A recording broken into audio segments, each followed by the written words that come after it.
Good afternoon.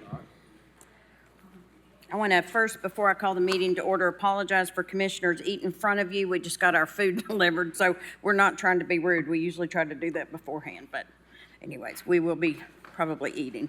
I do call the Knox County Commission for Monday, August 25th, 2025 at 5 p.m. to order.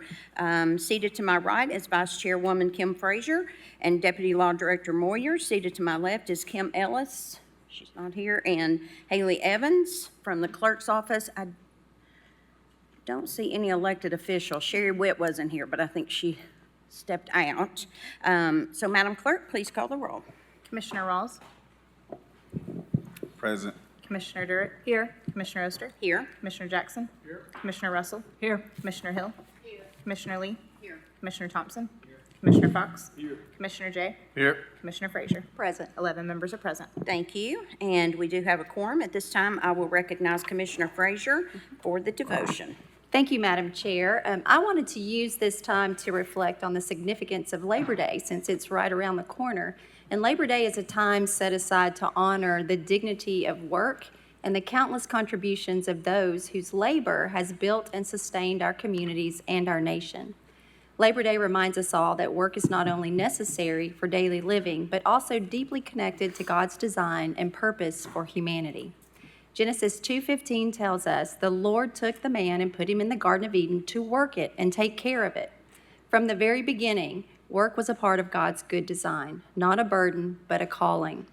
In 1 Corinthians 15:58, we find encouragement. Always give yourselves fully to the work of the Lord, because you know that your labor in the Lord is not in vain. Public service is a unique form of labor. As elected officials, we have been entrusted with a labor of service that requires diligence, time, and vision. Just as laborers across every industry build the strength of our nation, our labor locally has the opportunity to shape the well-being of our communities. Leadership in any form carries the privilege of serving with humility and integrity, and how we lead shows up not only in the big decisions, but also in the smallest of gestures. The way that we greet someone when they walk into a room, the words we choose when we respond, the actions we take when no one is watching. All of these tell people whether they are seen, heard, or valued by us. Every interaction in this work, whether it is with a constituent, a colleague, or a staff member, it's an opportunity to affirm the worth of another person. So as we get ready to celebrate Labor Day, let's do two things. Let's give thanks for every worker. Highway and road crews, healthcare professionals, law enforcement, farmers, teachers, hospitality workers, small and big business owners, and countless others who faithfully contribute their time and their talents. And let us be reminded that our labor of service is meant to build up those that we serve, the communities that we represent, and the people who do the hands-on work day in and day out. If you will please pray with me. Lord, we thank you for the gift of work and for the hands and the minds that sustain our communities each day. Bless these leaders as they labor for the good of the people. May their efforts be guided by wisdom, strengthened by perseverance, and rooted in service to you. Help us all honor the work of others and to remember that in all we do, we ultimately serve you. Amen. Amen. Thank you, Commissioner Frazier. I'll now turn it over to Commissioner Rawls to lead us in the pledge. Would everyone please stand? Gentlemen, take your hats off. Salute the flag. Pledge allegiance to the flag of the United States of America and to the republic for which it stands, one nation, under God, indivisible, with liberty and justice for all.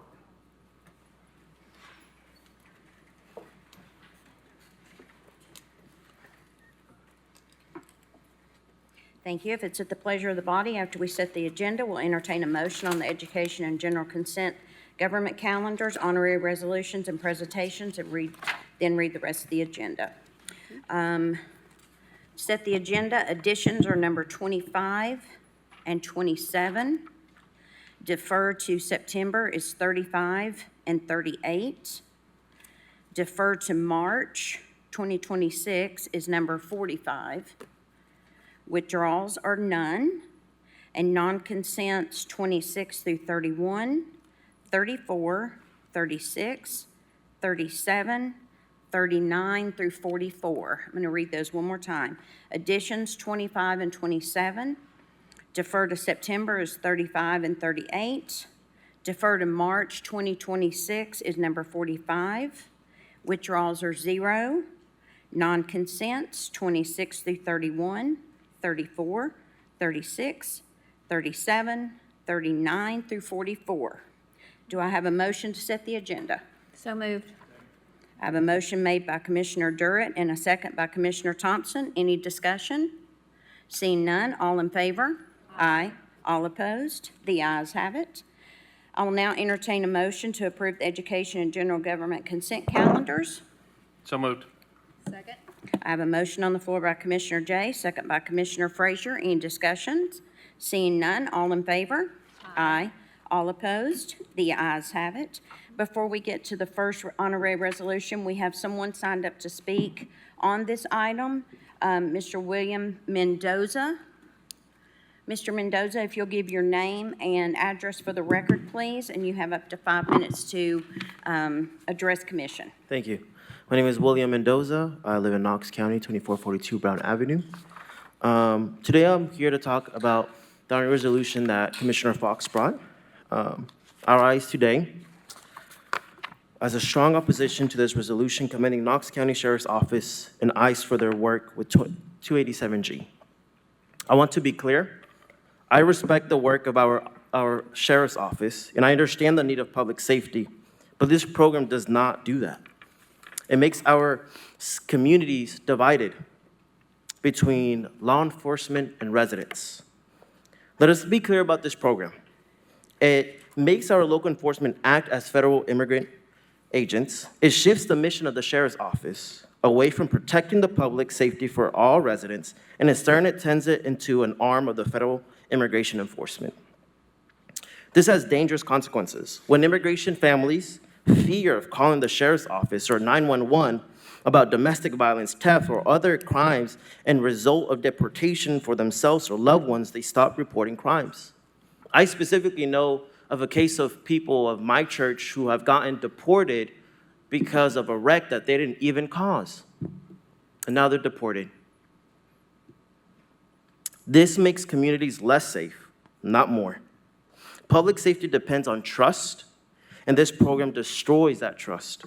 This resolution points a rising detainees number as a success, but that is not success. That is human suffering. Nearly 400 people booked in April 2025 alone, most of them not even hard criminals, but community members, their parents, their workers, their neighbors. Families are being torn apart. Children are left without parents. Communities live in fear. This isn't just saying, I'm just saying that to say that, but I know people who are going through this here in Knox County, people from my church. I am a proud Pentecostal, I'm a proud evangelical, proud son of a pastor, and the Bible that my father has raised me with shows me a man with mercy, shows me a man who was an immigrant, shows me a man who has said to accept the forester. This doesn't do that. So I don't know what religion we're following, but the religion that God has given and what my parents have taught me is not what this is. This resolution talks about a tragedy that happened here. Horrible what happened to him. A horrible thing. My heart goes to his family. But to use a heartbreaking story to justify the mass detention and deportation of immigrants is unjust. If someone is driving a car and they're drinking and driving and they kill someone, who are you going to put at fault? The car or the person? The people who do these crimes, who are very rare, where there's shown that people who actually do crimes are people who were born here, they're undocumented people. If they're doing it, they're not doing it because they're undocumented. They're doing it because they're bad people, and they should go to jail. That's simple. But to justify of all the people that are struggling here is not it. Finally, the resolution thanks ICE for the courage that they have, but let's not forget the ICE record nationwide. ICE has been accused of abuse, mistreatment, and violating human rights. And what do we gain from this? Fear? Families for calling 911? victims of domestic violence too scared to report their abusers, parents who worry that traffic stop could mean separation from their children. Again, I say this is not just something I'm saying, it's something that I have seen at my own church. At my own church. Commissioners, this resolution does not make Knox County safe. I know it's an honorary resolution, but this means something to many people. I'm a proud American, born and raised in East Tennessee, born in Madisonville, raised in Knoxville my entire life. And I never thought that I would be scared of getting stopped. I carry my passport everywhere I go, just in case I need to prove that I am actually from here. That should not be where we are right now. This is not doing anything. This is not showing compassion. This is not showing that. And I know there's good Christian people here. I'm reading my Bible every day. This is not the way to go. This is hurting families. People are scared. It's not just videos that you're watching about LA. It's not just videos you're watching of people crying. This is stuff that's happening here in Knox County. So I urge you to vote no on this or anything that you can do. Thank you. Thank you, Mr. Mendoza. And that concludes public forum. Madam Clerk, if you'll read the first honorary resolution, please. Item number 26, R-25-8-101, is honoring the Knox County Sheriff's Office in the United States Immigration and Customs Enforcement. Thank you. Do I have a motion?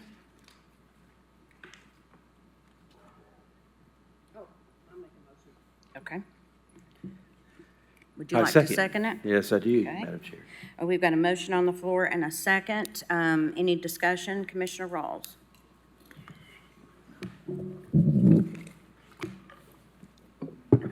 Thank you, William, for your great words. Williams has been an interesting person to watch. Mr. Mendoza has been a part of the democratic process and heavily involved in politics since he was 16 years old, like helping out parties, et cetera, and even sat as a junior commissioner on the staff. So keep speaking out and saying the things that need to be said. But colleagues, I want to be clear about why I cannot support this resolution.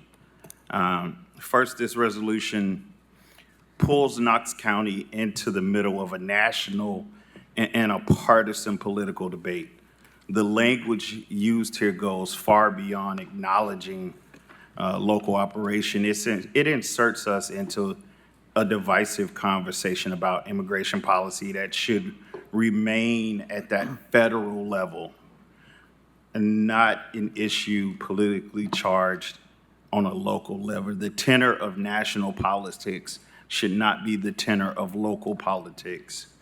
Secondly, the resolution, again, like Mr. Mendoza stated, it talks about the rising number of detainees as this marker of success, but for those numbers carry a cost. They carry a cost to our detention facility. They carry a cost to the sheriffs executing that programmatic cost. So expanding operations, increasing strain on those local resources, and exposing the county to liabilities and risk, diverting attention away from our core responsibilities. And thirdly, we cannot ignore the impact that this kind of resolution has on our local economy. Immigrants, they work hard, they pay taxes if they're working. I'm a small business owner who've had his staff picked up years ago, enraged years ago, who were actual citizens, but who then left my business because they were afraid of where I had them working at. So these things have local impacts. And finally, public safety depends on trust, right? When members of our community fear that any interaction with local government could lead to deportation, they're less likely to report crimes or cooperate with investigation. And this makes for a dangerous mix. And so for those reasons, and because of the politicization of this this resolution. It increases our liability, it threatens our economy, and undermines the trust of our community. I can't support it. Thank you, Commissioner Rawls. Commissioner Durrett? Thank you, Madam Chair. Thank you, Commissioner Rawls. I agree with everything you said. I wouldn't have been able to so eloquently explain my position on this. I too want to go on the record for not being in support of this resolution, even though it is honorary. I did speak to the sheriff to tell him this, that I could not be in support of it, and was informed that on several occasions he asked for it to be removed. And so I do appreciate everything the sheriff has done for Knox County and will continue to do for Knox County. But as Commissioner Rawls states, I do feel like this is a national platform of political theater, and I don't agree with this specifically. Two, seeing as how ICE is a federal program that I know that the sheriff has decided to participate in, with it being funded, the training being funded by federal dollars, that also adds to the deficit. And so I know we have Commissioner Fox, I know you have refrained or actually voted against some grants that you see as adding to the federal deficit. Well, to me, any federal program that provides funding for that a county is participating in would also add to the federal deficit. And so at some point, I would love to discuss your formula for what you use to decide what federal program is worth honoring and which one is worth voting against. And so for those reasons, along with what Commissioner Rawls said, I will be voting against this as well. Thank you, Commissioner Thompson. Thank you, Madam Chair. Commissioner Fox, I too spoke with Sheriff Spangler on a separate issue, and then this resolution came up. Our community's heart broke when the Corcoran family fell victim to what your resolution touches on tonight. So this does hit home very, very hard. But my question or concern too is with this resolution, there's not a representative of the Sheriff's Office or ICE here as well. And usually the ones that we're honoring are in attendance. And one of the things that I think that Knox County has tried to do very well is to work with the community and not make waves and stay out of the headlines because this topic is very controversial and it does hit home very hard on both sides. And so I do have some concerns in the manner that this was brought up to the sheriff, and this is not necessarily something that he's excited about. Thank you. Thank you. Commissioner Russell? Thank you, Madam Chair. I actually was approached and asked to present this resolution. I declined simply because I felt like that it would actually be opposed so strongly. But I do support this resolution. And the reason I support this resolution is because this is reminiscent of like the Vietnam War. That was a national policy that some people did agree with, some people didn't agree with. But ultimately, the boys that got sent over there, many of whom lost their lives, deserved to be honored, deserved to be supported. Whether you agreed with the politics in Washington, D.C., was not the issue. The issue is, do we support these people who are putting their lives on the line when they go out and do their job?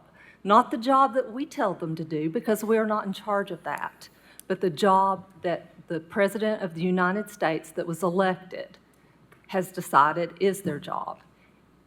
If we had the right to say that, then we could decide yes or no. We want to vote against this or not vote against this. But this isn't a matter of us choosing what we want done. This is a matter of, do we support the poor boys, like in Vietnam, who are having to go and do this job? And that is the reason I will be supporting it. Thank you. Commissioner Jackson? Thank you, Madam Chair. I find it quite offensive that we are comparing this to war and our boys going off to fight. I think that that is just an analogy that just doesn't work. I just don't get that analogy. The bottom line is that we have a resolution here, and I disagree with the resolution because the resolution is just honoring, this has nothing to do with, supporting our boys and supporting our sheriff's department and supporting our deputies. It has everything to do with delving into national politics, where here and locally we need to stay out of. I just don't, I think that what this resolution does and the way it is worded does nothing more than is stating that the sheriff's department is doing their job, their minimum qualifications, and I support our sheriff's department. I think that government's two primary responsibilities is to take care of the economy and take care of security. And I believe the sheriff's department does a great job, and I'm in 100% support of our deputies, but this is not a resolution in support of deputies. This is a resolution that is meant to divide us and not bring us together. Thank you. Seeing no further discussion, Commissioner Fox, the floor is yours. Thank you, Madam Chair. Just to respond to some of these statements, a poll was conducted across the county and seeking local resident opinions on certain issues and stating whether or not there was concern about governments, whether or not government, particularly law enforcement, was making an impact on the community. And so that is part of what's behind this, because in South Knox County, there was an outcry amongst the people who responded to the poll that law enforcement was not visible. And so this is, in part, there's many components to why I pursued this, but that is part of the reason why I moved forward with this. And actually, to finish that thought, I wanted the Knox County community to know that law enforcement the Knox County Sheriff is doing their job, and they are making a difference in this community. So that is part of it. And I'm surprised to hear that Sheriff Spangler is opposed to this, because I provided him, we did have some back and forth, and I provided him several weeks ago, I think around August 7th, I provided him an updated, a revised version of this, and I used that exact explanation of here's why I want to do this, and I received no response. So there was never any final word of, you know what, I still don't want you, Commissioner Fox, to bring this forward. So that's a surprise to me that he's expressed this, and maybe if you all, I don't know when you've talked to him, but my last communication to him was unanswered, and so of course I proceeded with it, because I do want to bring to Knox County the understanding that the Sheriff's Department is doing a great job in protecting us. And just to respond to some of these criticisms, the core government, one of the core jobs of government is to protect its citizens. And so if there are people who don't even belong in this country, who are committing crimes, and as part of this 287G program, they get arrested and then they're housed, and it comes to the attention of this law enforcement, the Sheriff's Department, that they don't even belong here, they need to be removed from this country. That's a good thing. That's a core job of government. So if you may remember, when I was talking about deficit issues, I identified core government functions and said, as far as the United States government, here are the core functions, defense and other things that have to be done, paying for the interest on the deficit, on the debt, I mean. So this is a core function of government. This is not redistribution of wealth. This is not giving away money to, or borrowing money to give away to other people. This is a core government function, protected citizens. And really, I'm sad to hear about this claim that this is not demonstrating compassion, because the opposition to this is misplaced compassion. You know I have compassion for? I have compassion for citizens here who have to compete with jobs being taken away by people that don't belong here. I have compassion for people who have to compete for housing with people who don't belong here. They don't belong in this country competing for housing and competing for jobs. That's just the beginning. And then, of course, this claim, well, there's not that much crime inflicted on our community by people who don't belong here. There shouldn't be any crime inflicted on people of our community by people who don't belong here. We shouldn't have to put up with any crime at all. And to try to bring Christianity into this just means you have ignored the book of Philemon. See, the book of Philemon was about a servant who was a bondservant to, or Onesimus was a bondservant to Philemon, and Onesimus became a Christian. He became converted under Paul's tutelage, and he served Paul. But Paul said, you have to go back to your master. This is the law of Rome. You can't disobey the law of Rome. You have to go back to Philemon. And he wrote a letter to Philemon and said, please accept, this Onesimus is now a brother in Christ to us. Please accept him. He's coming back to you. So what is that? What does that principle stand for? Even if you don't think that this law may be just, that we have certain people who can reside here legally and certain people who don't, you still need to be observing this particular law. So Christianity, in general, unless there is a dispute with Christian principles, people are called to obey governmental laws. Now, not slavishly, but that's the general principle. And I don't think that somebody should be living in this country in violation of the civil law if they claim to be a Christian. So, I did want to say, as a few remarks, that the reason that I asked the Corcorans to be here was what they suffered was a wake-up call for me. I did not know or realize that Knox County was plagued with illegal immigration and people suffering criminal acts by people who don't belong here. That was the first instance of me realizing that this is an issue, and it's happened a number of times since then. And so, in some way, I wanted to honor them and the suffering that they received because of this issue. And I hope that the Sheriff's Department continues to be involved in this program. And in fact, I hope this program gets expanded, because I have compassion for the people who live here, not people who don't belong here. And you ask about housing being expensive. Well, if you have approximately 25,000 people who live in this community, let's say there's 5 people per household, that's 5,000 housing units that are being taken by people who don't belong here from people who do belong here. That's not fair. That's not right. So I'd like to go ahead. Mr. Fox? Yes. I apologize because Yes. I didn't take a vote, and I apologize for stopping you where you are. Okay. But we do have a motion on the floor by Yes. Commissioner Lee and a second by Commissioner Fox. Any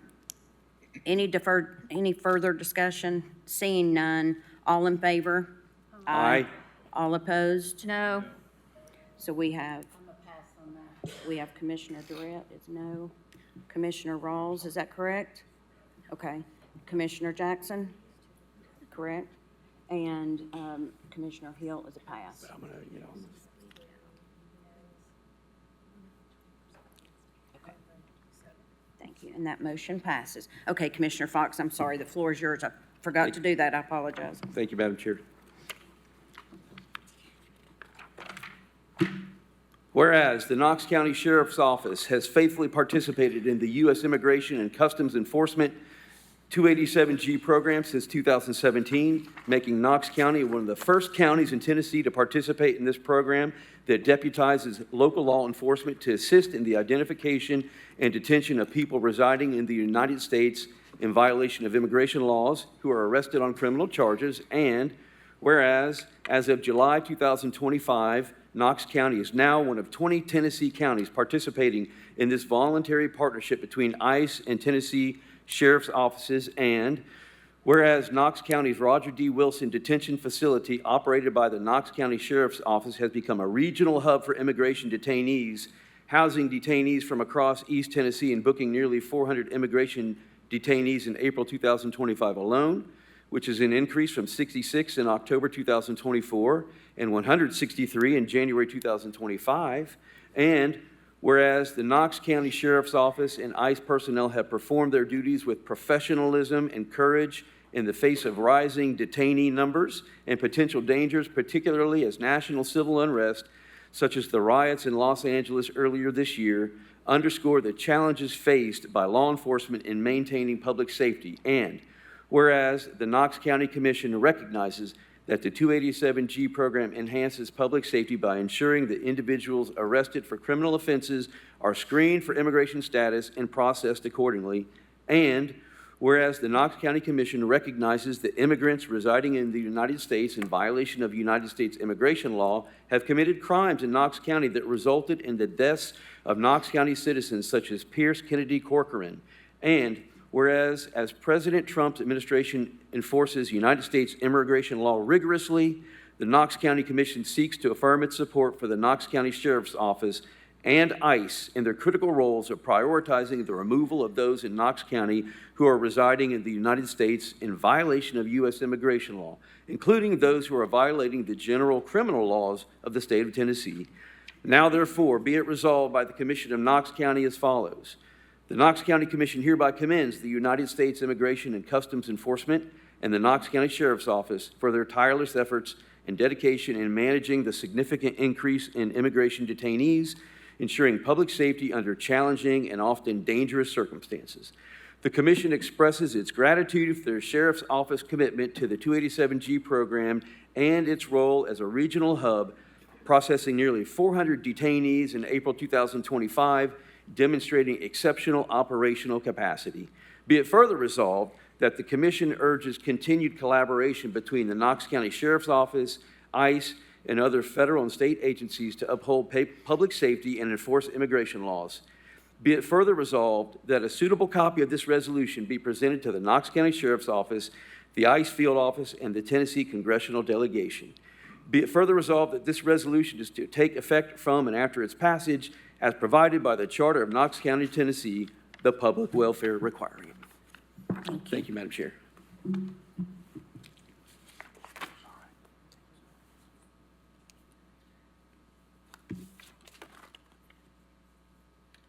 Thank you. Madam Clerk, next item, please. Item number 27, resolution. Mr. and Mrs. Corcoran, would you like a photo with the commission? No, a photo with the commission? Okay, okay. Thank you for saying that. Okay. Next item, please. Item number 27, resolution 102, honoring Sheriff Tom Spangler for receiving the Courageous Lion Award from the Tennessee Sheriff's Association. Motion to approve. Second. All in favor? Aye. All opposed? The ayes have it.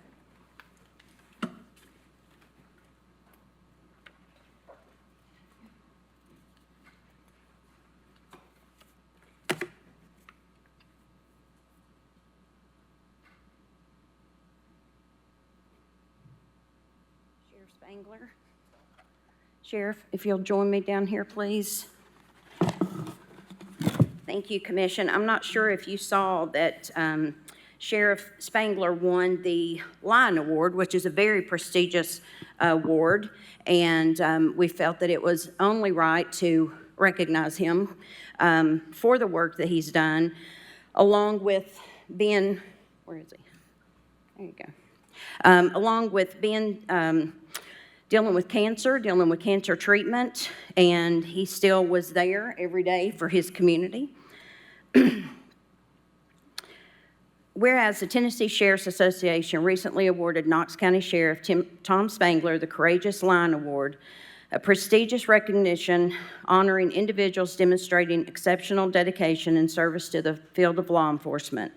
And whereas the Courageous Lion Award recognized Sheriff Spangler's unwavering dedication to law enforcement, exceptional commitment to the safety and well-being of our community, and the commitment to serving on the post commission throughout his tenure, even during his cancer diagnosis and treatment. And whereas the executive director of the Tennessee Sheriff's Association lauded Sheriff Spangler for being a natural leader who always supports the law enforcement profession and answers a call for help from other agencies needing resources, and for his determination and commitment being proven and displayed in his service before self. And whereas in receiving this award, Sheriff Spangler was also recognized for always emphasizing the importance of building strong relationships within our community and fostering collaboration among law enforcement agencies across the state of Tennessee. And whereas the commission wishes to commend Sheriff Spangler for his courage, leadership, and unwavering commitment to law enforcement and community safety.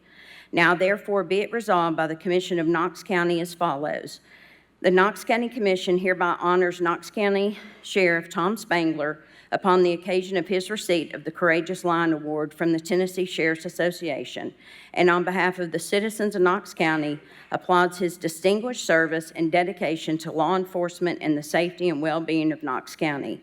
Be it further resolved that this resolution be presented to Sheriff Spangler as a token of the Commission's respect and appreciation. Be it further resolved that this resolution is to take effect from and after its passage as provided by the Charter of Knox County, Tennessee, and the public welfare requiring it.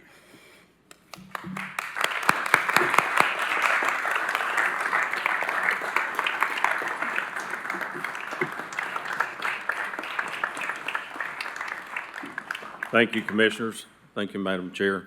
Just real quick, I think there's 94 other sheriffs in this state that probably deserve it more than I do. I'm very honored, and most of all, I'm very humbled by it. And so I just want to say thank you, and we'll continue it for the next year and 5 days, and we'll see how things go. So thank you all very much. Will you get a picture? Sure. If Commissioner will come down, we'll get a picture with Sheriff Spangler. You're welcome.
We've got somebody signed up for public forum. Yeah. All right, Madam Clerk. Next item is public forum, agenda items only. Oh, we have, yeah, you're right, I'm sorry. And next item is the approval of minutes of the previous meeting. So moved. I have a motion on the floor by Commissioner Jay, a second by Commissioner Durrett. All right. Any discussion? Seeing none, all in favor? Aye. All opposed? The ayes have it. Next item, please. Item 28, consideration of the closure of an unimproved Hayes Road right-of-way located south of parcel ID 130175 and north of parcel IDs 130, 17601, 17602. Thank you. Do I have a motion? Motion to approve. I have a motion on the floor by Commissioner Hill, a second by Commissioner Frazier. Any discussion? Seeing none, all in favor? Aye. All opposed? The ayes have it. Next item, please. Item 29, consideration of the closure of an unnamed right-of-way that was the original alignment of Hoyle Beals Drive situated between Middlebrook Pike and the relocated Hoyle Beals Drive, Commission District 6. Do I have a motion? Motion to approve. I have a motion on the floor by Commissioner Hill, second by Commissioner Durrett. Any discussion? Seeing none, all in favor? Aye. All opposed? The ayes have it. Next item, please. Item number 30, line item transfers, total amount of $235,646.77. Motion to approve. I have a motion on the floor by Commissioner Jay, second by Commissioner Durrett. Any discussion? Commissioner Jay? No? Okay. All in favor? Aye. All opposed? The ayes have it. Next item, please. Item 31, budget amendments, total amount of $531,394.75. Motion to approve. Motion on the floor by Commissioner Jay, second by Commissioner Hill. Any discussion? Seeing none, all in favor? Aye. All opposed? The ayes have it. Next item, please. Next item is notary public applications. There were 182 applications received. Thank you. Do I have a motion? So moved. I've got a motion on the floor by Commissioner Frazier, second by Commissioner Lee. Any discussion? Seeing none, all in favor? Aye. All opposed? The ayes have it. Next item, please. Item number 32, spread of record, the Knox County Mayor's order reappointing Kelly Barger to the Hallsdale-Powell Utility District Board of Commissioners. Thank you. Item number 33, spread of record travel of the 2025 National Association of Counties, NACO Annual Legislative Conference. Thank you. Next item. Item number 34, Resolution 110, accepting the resignation of Michelle Hollenhead, District 5 seat from the Knox County Library Advisory Board and appointing Becky Hofseth to complete an unfulfilled term of Ms. Hollenhead on the Library Advisory Board, which term expires July 1st, 2026. Thank you. I make a motion. Okay. Second. All right. I've got a motion on the floor by Commissioner Russell, second by Commissioner Frazier. Any discussion? Seeing none, all in favor? Aye. All opposed? The ayes have it. Next item, please. Oh, I'm sorry. Is Ms. Hofsteth here? Oh, congratulations. Thank you for being willing to serve. Next item, please.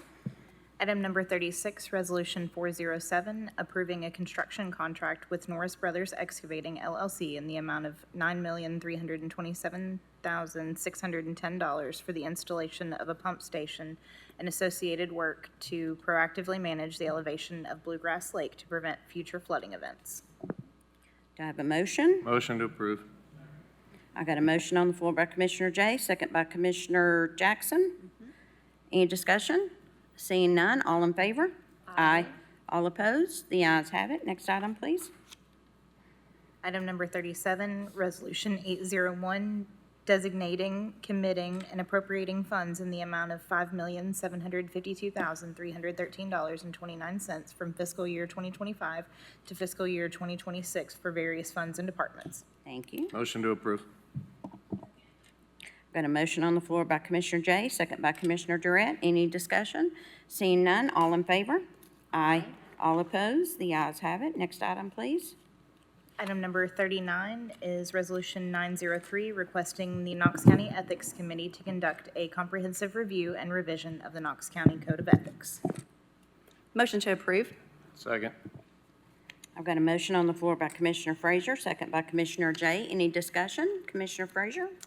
Thank you, Madam Chair. Just wanted to give you all a little bit of background. So having proudly served on the Knox County Ethics Committee as a citizen and now serving the public as a commissioner, I recognize the critical importance of upholding ethical standards in government that promote transparency, accountability, and public trust.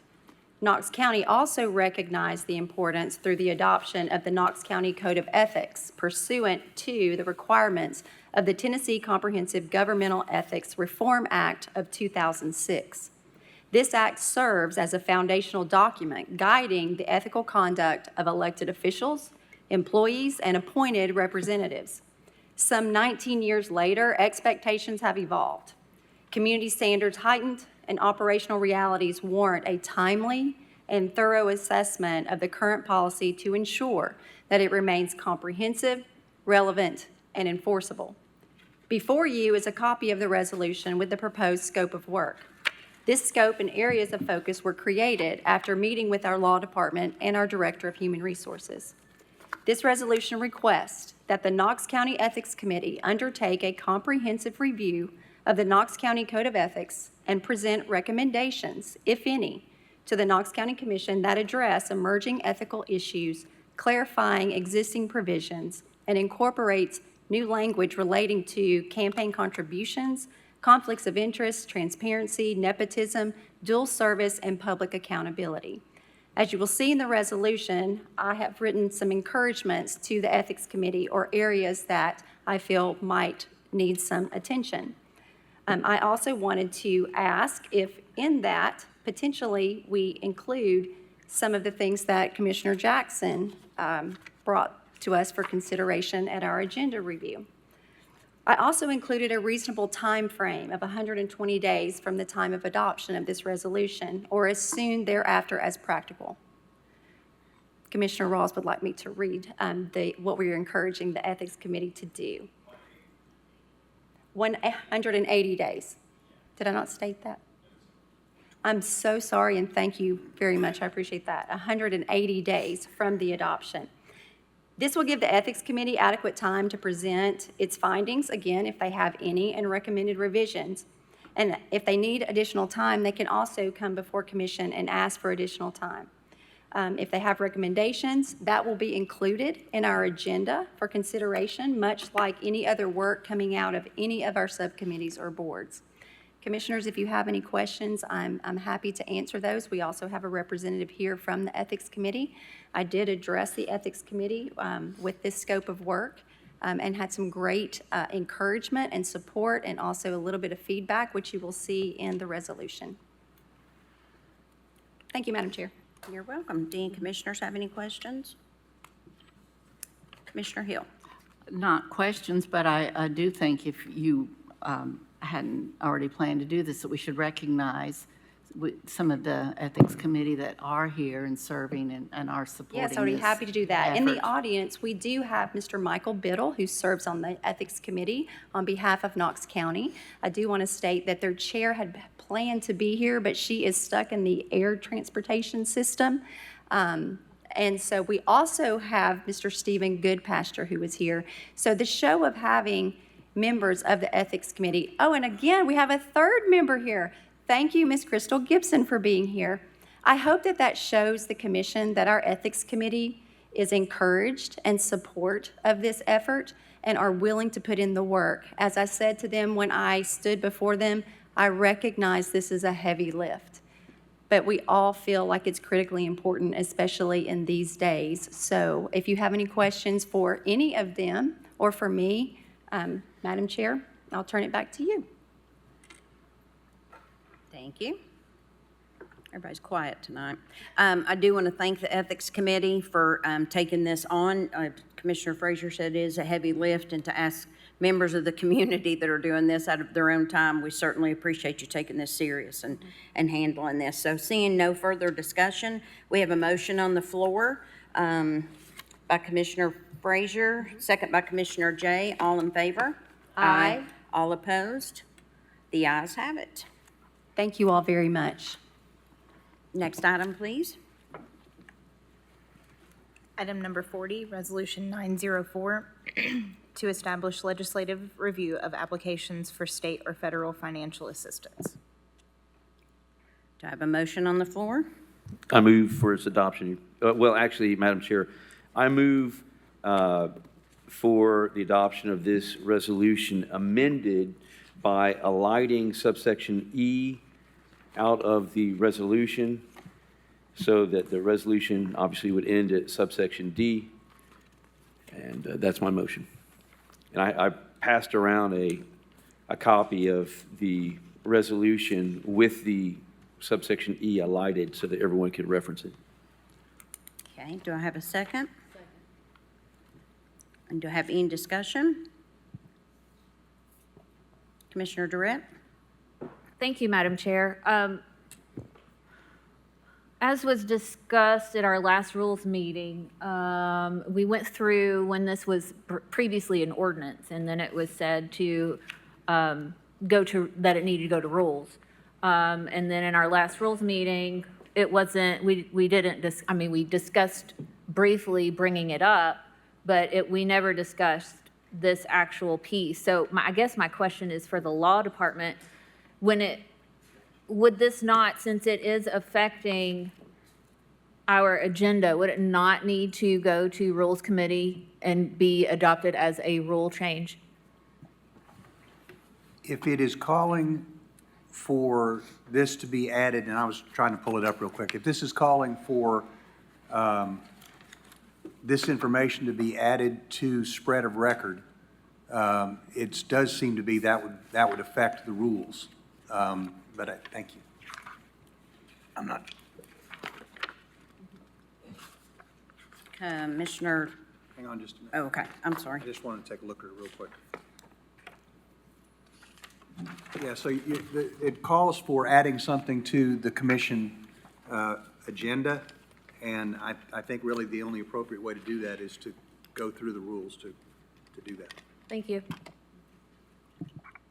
Commissioner Fox? Thank you, Madam Chair. I just would then ask Director Moyers, where in the rules does it discuss spread of record? Because I specifically looked at that, and there is nothing that references any spread of record item that currently appears in our agenda.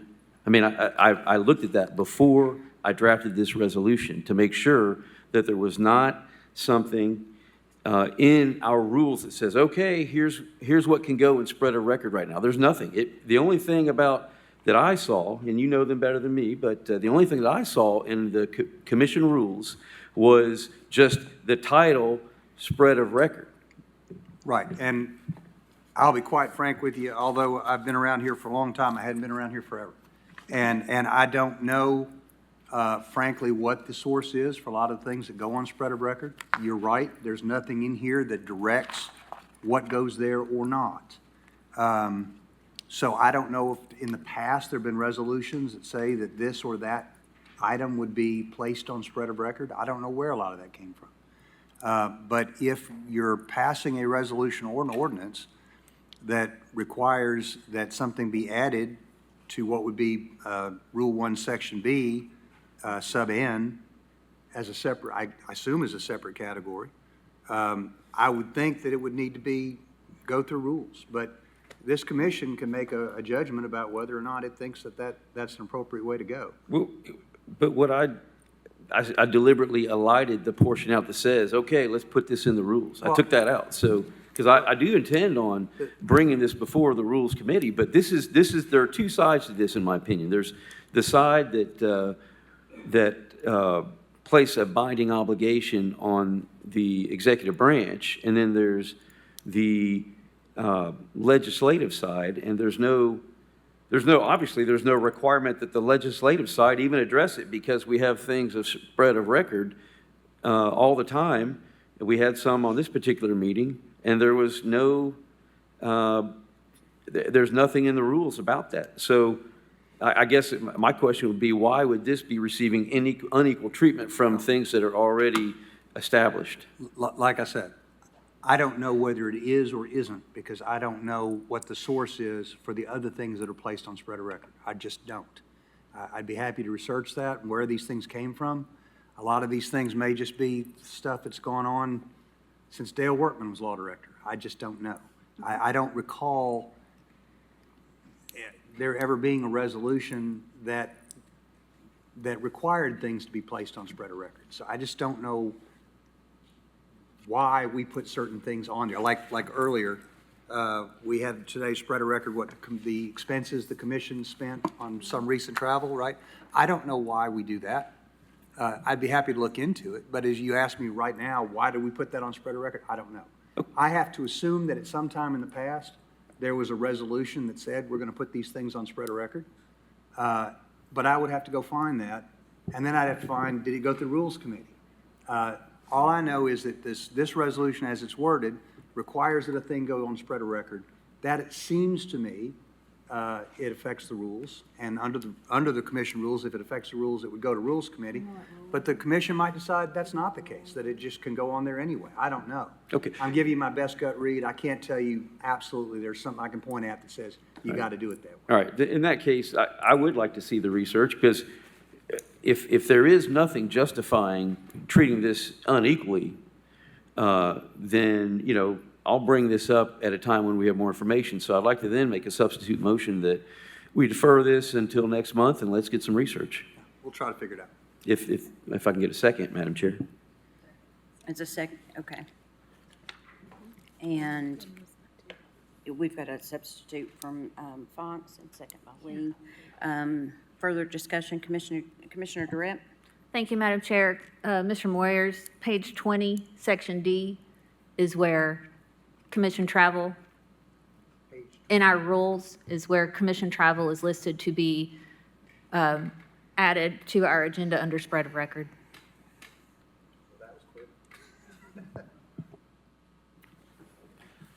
Commissioner Hill? Thank you, and thank you for your addition to that, Commissioner Durrett.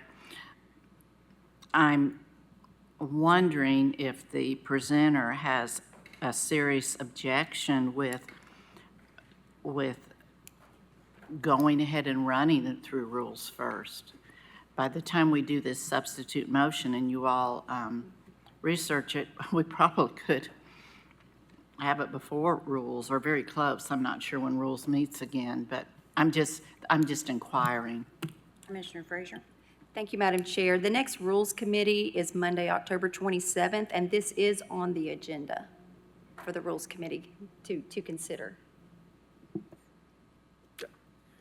I would consider that, if I may, Madam Chair, to respond to. Yes. Yes. Yes, I mean, I want to do it the right way. I don't want to, but I also don't want to unfairly, I don't want to place a chain on this particular provision that's not placed in other provisions. And it would make sense to me that commission travel would be listed because the rules are for the commission. But when you're talking about spread of record, for instance, for notary applications, why, is there something in the rules that say this has to be added to the spread of record? And I'm not aware of something like that. But if you want Commissioner Hill to amend the substitute motion, then I think I would view that as a friendly amendment. Consider the substitute motion made that we bring this before rules. Okay. We've got a substitute motion to bring before rules by Commissioner Hill and a second by Commissioner Fox? Okay. All right, all in favor? Aye. All opposed? The ayes have it. Next item, please. Item number 41, Resolution 905, amending the Knox County Commission Rules, Rule 1, Board of Commissioners by adding a new section X regarding electronic participation for commissioners. Do I have a motion? Motion to approve. I've got a motion on the floor by Commissioner Jay and a second by Commissioner Frazier. This does require a 2/3 vote due to the statute requires it.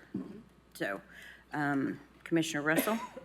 Yes, ma'am. I just wanted to go ahead and explain. I will be voting against this, and primarily because I feel like that the public needs more access to their elected officials, not less access. And I know sometimes it's inconvenient to be here. There might be a weather situation, but if it's I guess I came in the day I had surgery. I was legally blind, and I got let in here, and I did my job. And I feel like that if this is important enough to you, that you will make yourself hear. Because when people come up to the podium and speak, it's different when you look into their eyes, you can see their feelings and their emotions, than if you are watching them through a camera.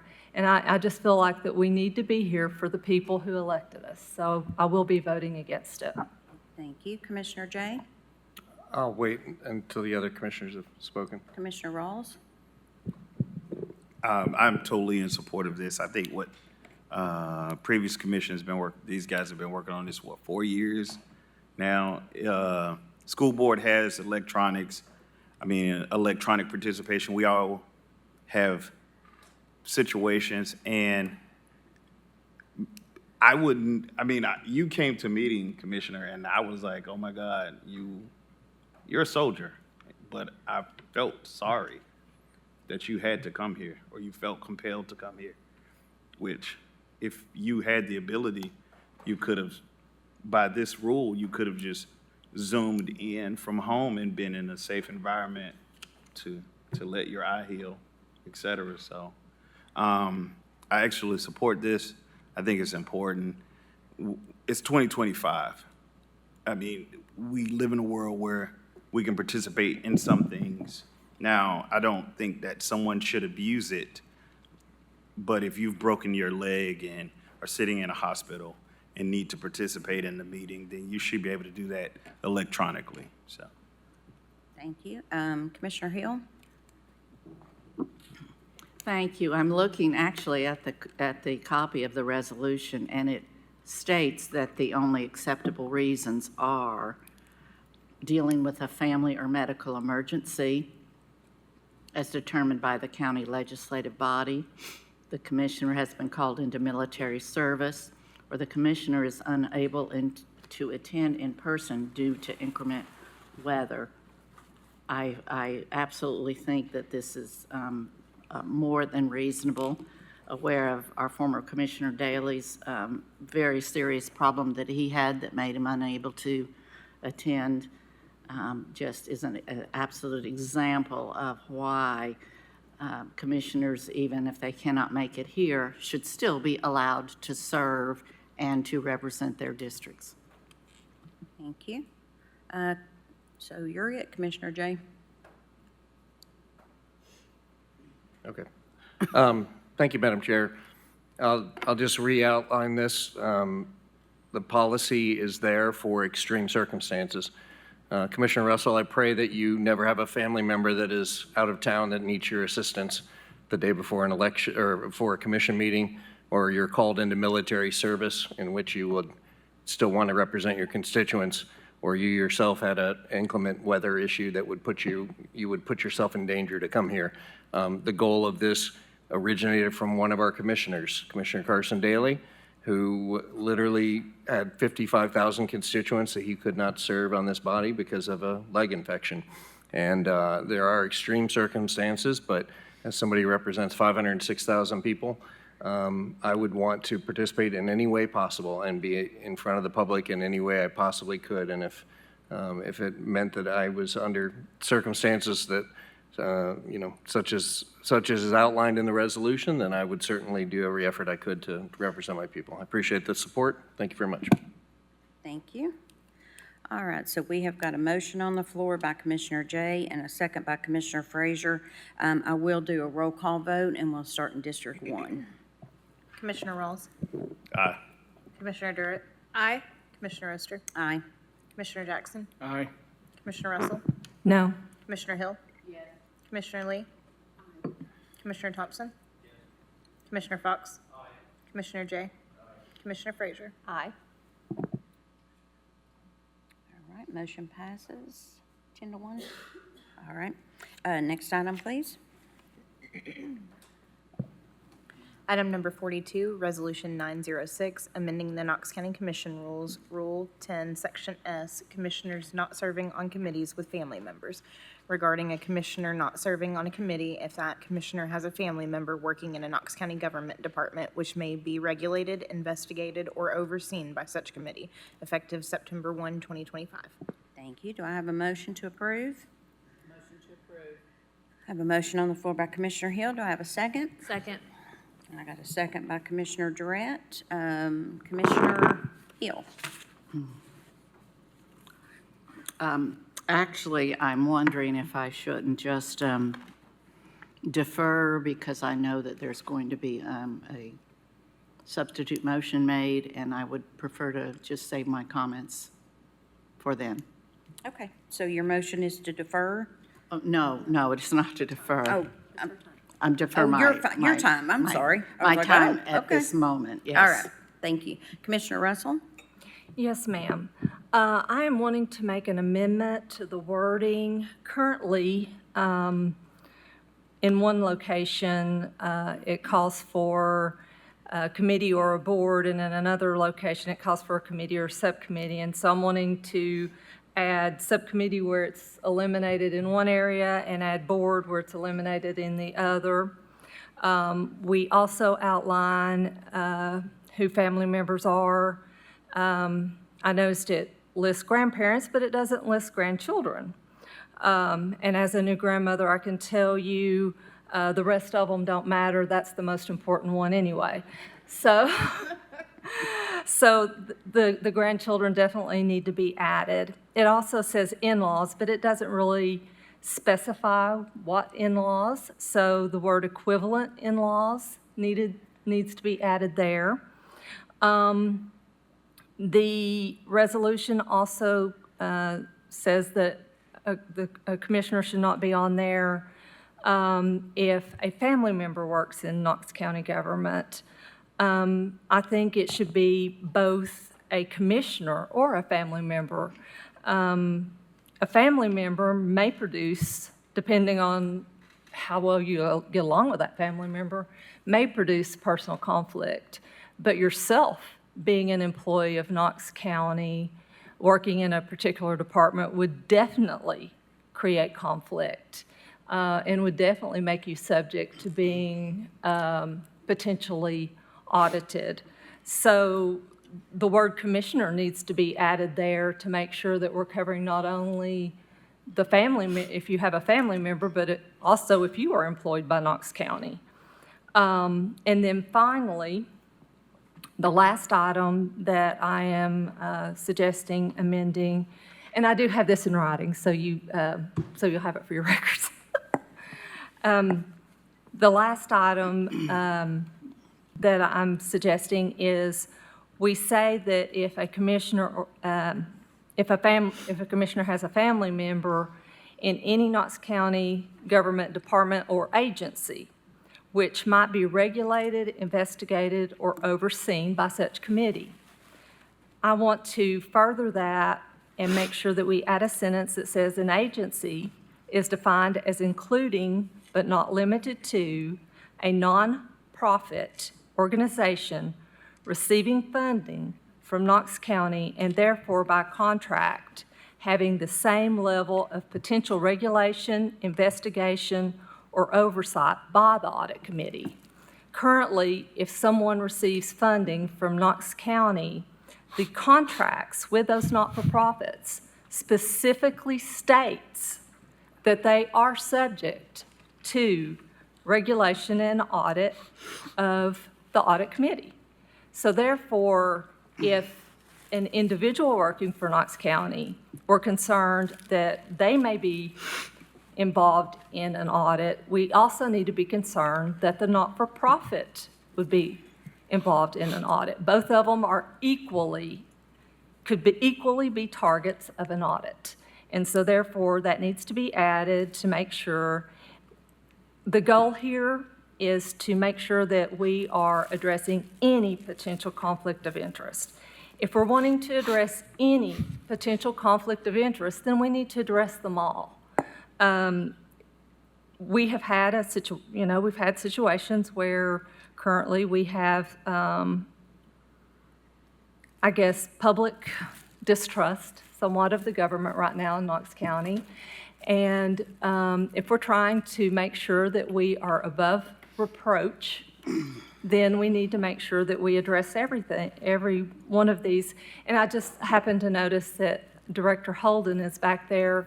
So if anyone would like to question her and verify that the non-for-profits are subject to audit, they can do so with her. She's the one that provided me with a copy of the contract. Thank you. So are you wanting to amend this, or do you want to make a substitute motion? I'm wanting to amend it, to add the wording, and I did put that on public forum, so that was available to everyone today. And I also had emailed, Drusilla sent an email, so everyone does have a copy. On public forum, it would not show the changes in red. However, actually, I did them in orange in honor of the upcoming game, but so I did the changes in orange, but it didn't show the color on public forum, so when I sent the email, it does have my suggested amendments in orange.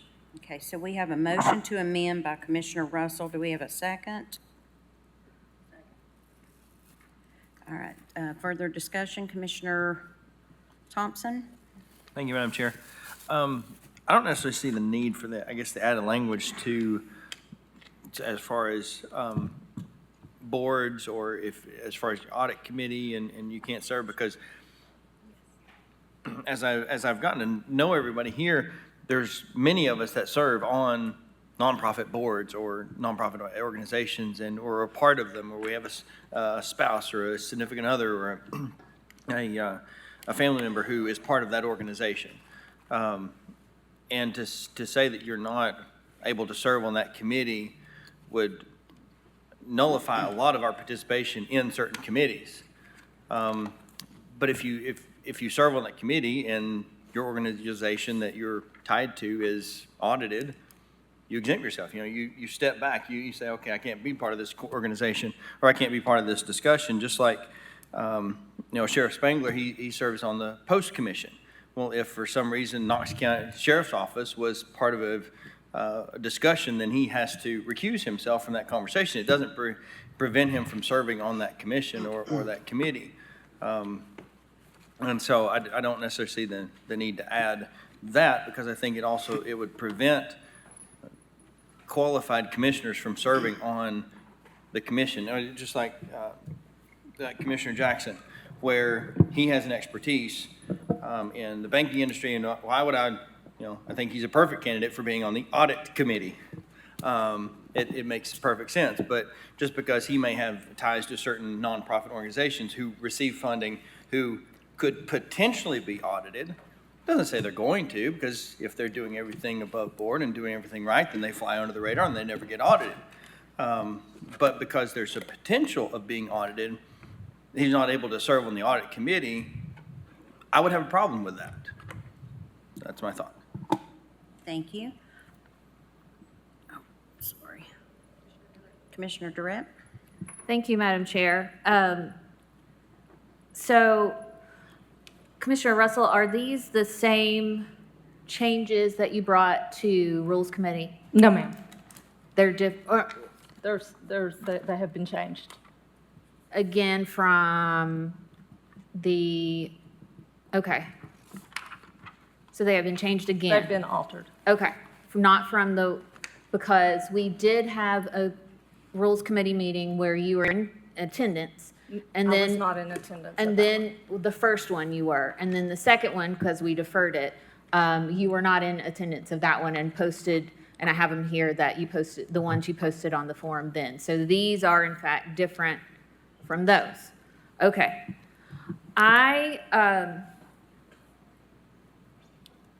As Commissioner Thompson stated, a lot of us are on boards and committees of either within our own commission or on nonprofits because of our seat on commission as an elected official and a representative of the county and the county's constituents. And so adding that, I fear, would eliminate the ability for a majority of commission to serve on boards and committees or whatever they are with nonprofits. I can't vote for this. It did come, some similar changes, maybe not exactly this wording, came to Rules Committee, and they were considered, and they were not included when it came out of Rules Committee as a resolution. And the resolution that came out of Rules Committee that was approved is the one that is on our agenda. And so because of that, I will be voting in favor of that one and not this amended version. Thank you. Commissioner Fox? Thank you, Madam Chair. I'm putting this out there. I want to hear somebody explain to me why on the one hand, it wouldn't be proper for a commissioner to serve on a committee where there's, one of these things, spouse, parent, et cetera. But on the other hand, it wouldn't be expansive to include the additional organizations that Commissioner Russell's talking about. And maybe I just don't fully understand the controversy, because to me, it seems like if there is any chance of you voting on something that concerns another branch of the Knox County government or anybody that gets money from the Knox County government, why you shouldn't be disqualified from having serving on a committee. And actually, before that, I would like to hear from Mr. Moyers, because I read that case. I don't know if you did. And what I got from that case, I should ask this question instead of what I just asked. What I got from that case was that it was okay to run for office. Like specifically, it was carved out, you can run for office even if you're an employee of county government. It was kind of amusing, by the way, the statutory carve out, because it doesn't work for any other branch of government except for county government. But the opinion went on to say that, look, you can run for this office and serve in this office, but still the commission itself can form the rules for who can serve on what committee. Is that a fair assessment of the opinion? Yes, the committees, the commission committees are completely creatures of the commission. We could have no committees if you wanted to, so you can obviously set the rules for how they, who can serve on them and under what circumstances they can serve. But at the end of the day, though, anything that comes out of committee comes to the commission at large, and the whatever commissioner is involved would still be able to vote on issues of concern, right? They're not precluded from voting on a measure that comes to the commission at large, regardless of whether there could be a potential conflict. Well, okay. First of all, your service on a committee does not affect your vote at commission at all. Right. But if there is a conflict, the charter sets forth how to deal with that. There's a whole section of the county charter that talks about, announcing that you have a conflict. If you're a county employee, you're sort of required to say, I'm voting on the budget. It affects me, but I'm asserting that or certifying that it's not affecting my vote. So there's a whole section that's set out on how to deal with those kind of conflicts. Okay. But no, just service on a committee doesn't affect your vote. I mean, you could vote positively in Rules Committee and come here and vote negative if you wanted to. It doesn't affect it at all. It's not a conflict, sir. Right. Well, I would just like somebody who opposes Commissioner Russell's amendment to explain why. I'm just having a consistency problem. Why should we limit this narrow, or make it very narrow as far as who can serve on certain committees, instead of expanding it to touch upon any potential conflict? I guess and I'm just looking for somebody to make the case for me. I think Commissioner Hill wanted to wait till the end so she could explain her part. So, Commissioner Russell, do you have something else to add? Yes, ma'am. Okay. Thank you, Madam Chair. Commissioner Thompson, I really appreciate what you said about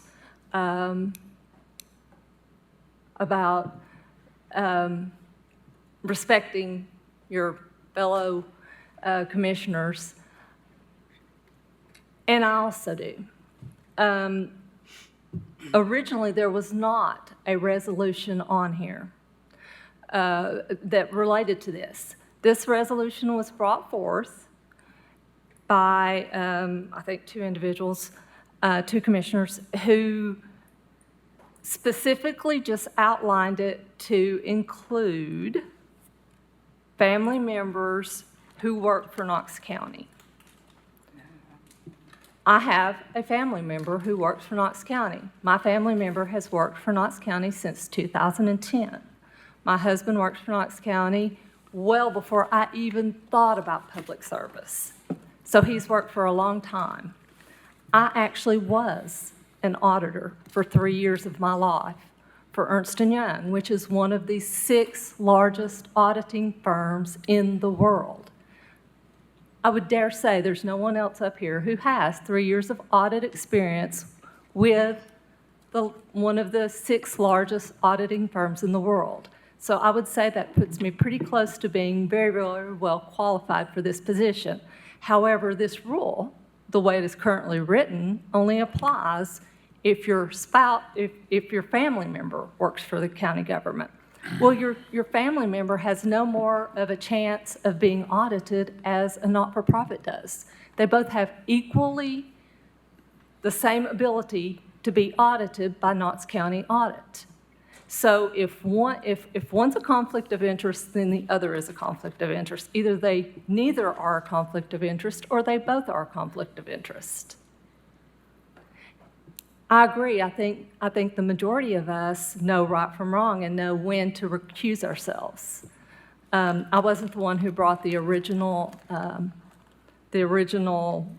proposition. I'm just trying to amend it, because if the goal here is to create a perfectly ethical situation, then we need to, if we're going to do it, we should do it right. Thank you. Thank you. Commissioner Lee? Thank you, Madam Chair. To Commissioner Thompson's, what I want to say is I think that I'm on the Rules Committee, and I did not agree with this rule. I think this is a all for thee but not for me rule.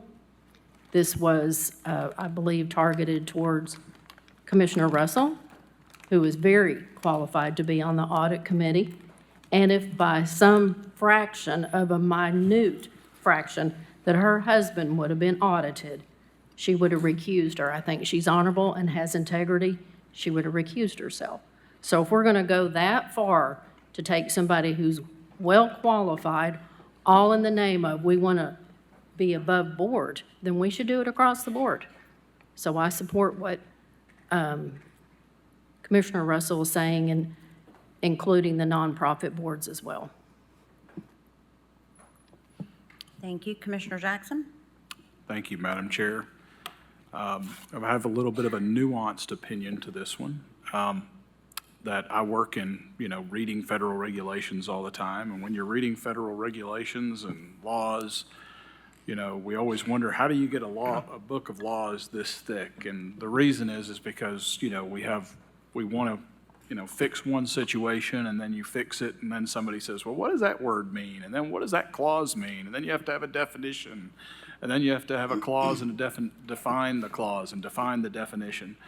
And then, before too long, it gets to be voluminous. So I'm not for the amendment. I think it gets a little too complicated.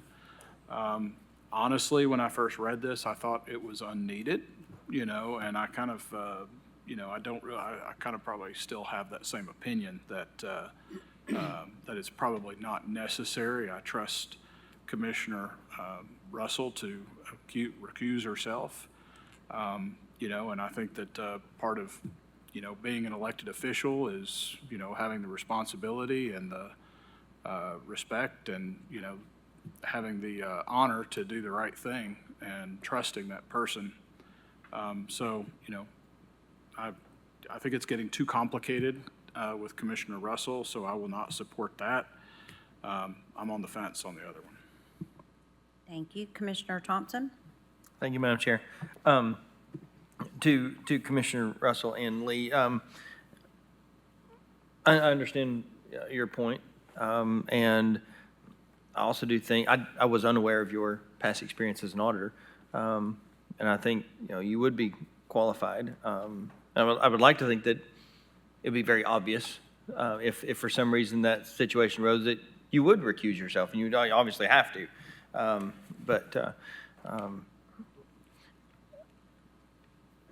And then with Commissioner Jackson, I do think that you can make it, it's like having a child. How many knee pads and helmets and things you try to put on so they don't get hurt? And you try to put so many safety things in place, and inevitably there's always something that's going to hiccup that come along that you didn't expect. So I like simple is better. I'd like to think we still have some common sense when things need to be, we need to recuse ourselves or step away. I mean, even in Planning Commission, we have realtors and land developers and people in that realm in there, and when a case comes before them that they have to preside over, then that they are involved in, they have to recuse themselves. But it doesn't prevent them from serving in that capacity. So I don't know. I like things to be a little more simple. So, yeah. Thank you. Commissioner Russell?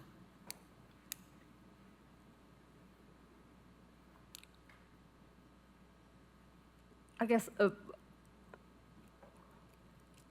do we need to vote on that amendment? Because I'd like to actually do a different proposition, but do we have to vote on that one before I make a Okay. After discussion's complete, and Okay. Commissioner Hill has to be deferred to the last. So seeing no other discussion, then I will turn it over to Commissioner Hill. Thank you. I really respect the discussion that we've had, and there's been some really good questions asked. I would like to make it very clear up front, and I stated this in Rules Committee the first time we were there, that this is in no way personal toward any commissioner, and it absolutely is not challenging credentialing of any commissioner or any commissioner's family. That is not the intent at all. So let me just get that off the table right up front. As far as these, basically a rewrite of the whole thing, so I'll just take them one by one. I do think that if there's some inconsistency in wording between committee and subcommittee and that sort of thing, the first thing brought that should be absolutely corrected. And the second one is to addition of more family members. I actually have no objection to that one either. I was taking the language from it, what is already in our rules for Knox County government. So if we, at our discretion, we can certainly extend those additional family members. I would have no objection to that. The third one presented about if you are a county commissioner serving on the boards and you are an employee of Knox County, I believe was pretty well covered through what Commissioner Moyers or Director Moyers had said, that it sounds like the law has already taken care of that one and ruled that that is not something that this commission has any authority over. Is that correct?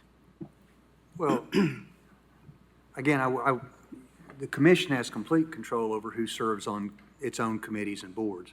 But what I was saying is that Section 9.08 of the charter pretty comprehensively deals with conflicts of interest and how they're to be handled by commissioners. All right, thank you.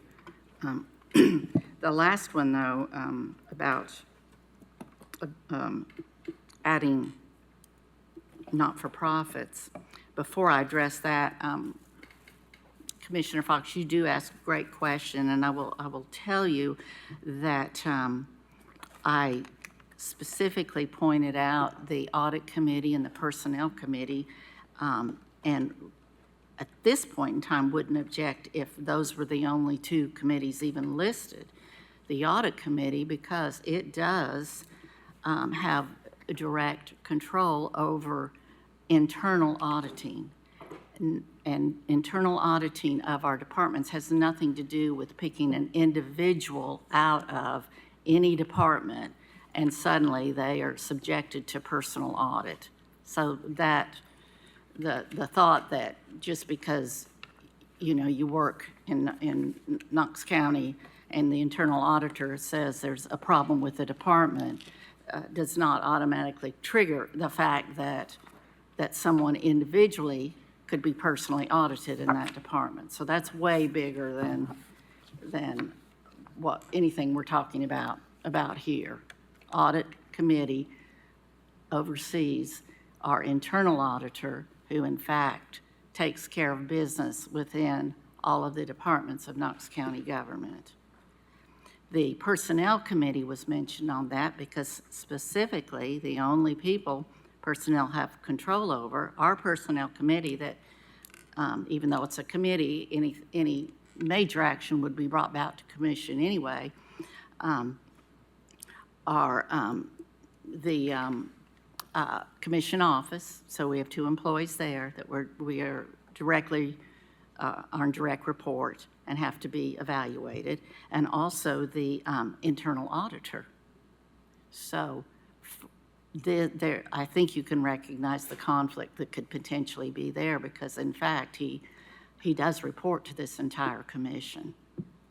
So those are the specific reasons that those 2 were brought out. And as you know, we do have a great deal of loss of public trust in government right now. And while I agree with Commissioner Jackson about not wanting to continue to muddy the water, I do think that's exactly what would be occurring were we to look at her 4th option about omitting not-for-profits. I will just say, as commissioners, we are here, probably all of us, but I know the majority of us, because we are service-minded and service-oriented in our communities. And that pretty well holds for our spouses and children, because I think this is a value that's very strong to all of us that we raise about public service and giving back and contributing. So to try to stretch it to actually include a not-for-profit because at somewhere along the line, your family member has sat in on a committee that might get some money from Knox County government is, I do think, truly muddying the water. I can tell you just what it would mean would that, commissioners, I know right now we have a sitting commissioner that's on the Habitat Board. We have commissioners that have or recently served on Renew's Clinic. I know we have a commissioner whose wife is the director of a very respected non-for-profit right here in Knox County. That would be our Commissioner Jackson. KCS has multiple volunteer committees that would be affected by this because, in fact, they are a not-for-profit that we fund. This would extend to any mental health. You know, if you have an interest in, or your family member has an interest in serving on, a committee at McNabb or Cherokee, any of those, I mean, that would eliminate Farm Bureau's another one I'm sitting up thinking we've got another commissioner sitting over here. I just started listing them and almost couldn't stop because to restrict the actions of our family members in service for not-for-profits, which is in fact one of the driving forces that brings us here to service on this board, not only is highly restricted, but I think totally unnecessary, and really does not speak to the spirit of trying to avoid any potential conflicts of interest by making sure that anyone, especially on these two committees, does not sit in a position where they would have direct oversight to someone that might, in fact,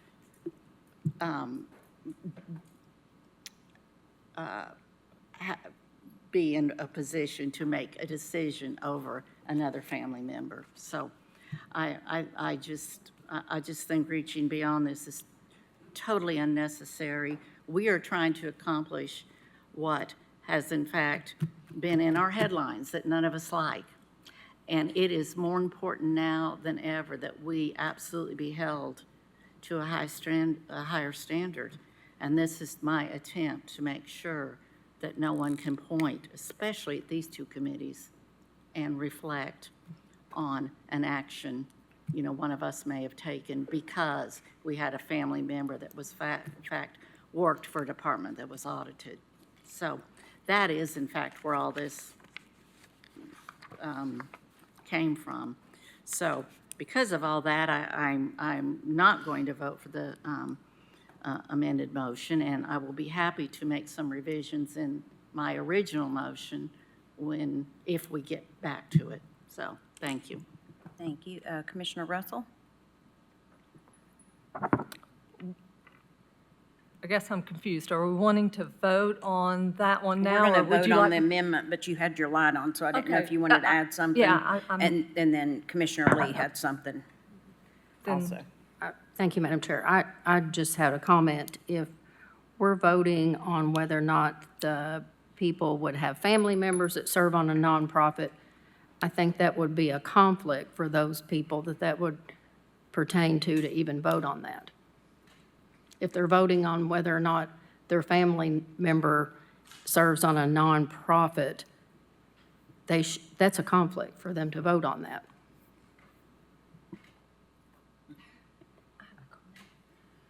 Commissioner Frazier? Thank you. I just wanted to remind Commission that the funding application process that is currently in place for Knox County is a scored application process, and it is done so by an impartial review committee. And so I think that it's important that we do remind ourselves of that is a process that we are removed from for a reason, that there is an impartial board, and it is a very lengthy process, an application process, and it is scored. Thank you. All right. Madam Chairman? Yes. I'm sorry. I think I confused you. I'm sorry. Yes, I do actually want to add some things here. This would not apply to all not-for-profits, obviously. This would just apply to not-for-profits that receive funding from Knox County. And in no way am I calling into question anyone's, any individual on giving funding to the non-for-profits. I know it goes through a procedure, but nonetheless, the contract that the not-for-profit signs specifically includes a paragraph that says they are subject to our internal audit department. The internal audit department does have the ability to go into any of those nonprofits and perform the exact same procedures that they perform for any of the different departments in Knox County. So, and we've talked a lot about what good the not-for-profits do, which I agree, they do a lot. There are a lot of not-for-profits that do a lot of good. However, we seem to talk about how wonderful they are and how above board they are, but we're questioning our own employees. Why would we hold Knox County employees to a different standard or expect somehow make it seem like they are lesser than the employees of the not-for-profits. Either they're all under the same, they are equally subject to the exact same potential to be audited. Every one of them are under the exact same potential. And we have not had recently an employee who has stolen money from Knox County. Now, some people have used their positions to have personally gained from some information they had about Knox County, but they didn't actually take funding from Knox County. However, we did have, if I'm not mistaken, an employee of CAC who did steal money from Knox County by filing false claims to get reimbursed for rental under the rental program. So in this case, that's a prime example of where a non-for-profit actually took money that Knox County had allotted. So again, I'm back to the same thing. It's either we do trust each other to recuse ourselves when there is a conflict, or we don't, saying it applies to one situation but not the other when both of them are eligible to be audited by the same exact people. And by the way, just for informational purposes, the audit department has an employee in it who has a family member who works for Knox County. We have an internal auditor who has an employee who works for Knox County. And the audit committee doesn't vote on who gets audited and who doesn't get audited. The people who haven't been on audit committee may not understand that. We get no vote on who is getting audited. That is chosen by the internal audit department. We're simply given the information so that we can either determine that it needs to be brought to the entire commission or not. We have no vote. I've yet to vote on anything in the audit committee. Have you? We don't have a vote. It's purely informational. Commissioner Durrett? Thank you, Madam Chair.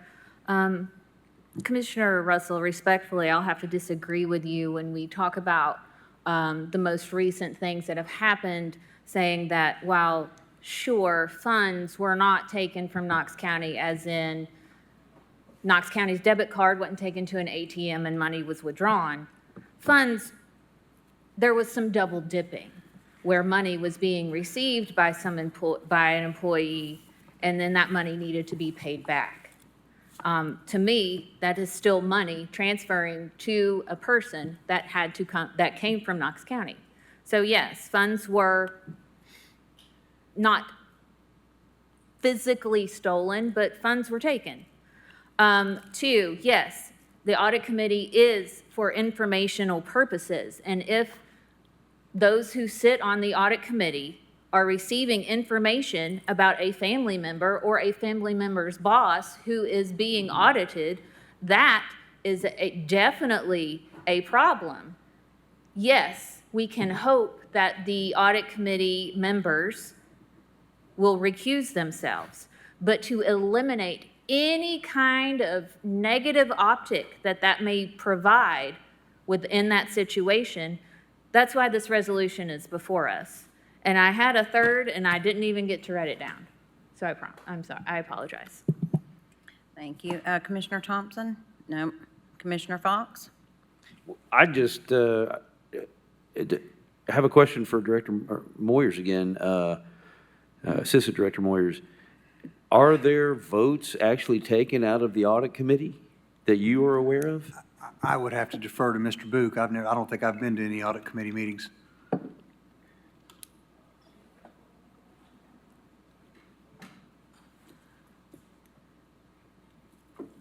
Is the question. The question was, does the audit committee actually have votes? Do they vote on anything in the audit committee?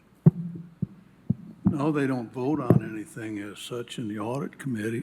Excuse me. They make suggestions and it may come out of the audit committee, excuse me, to send it to the comptroller.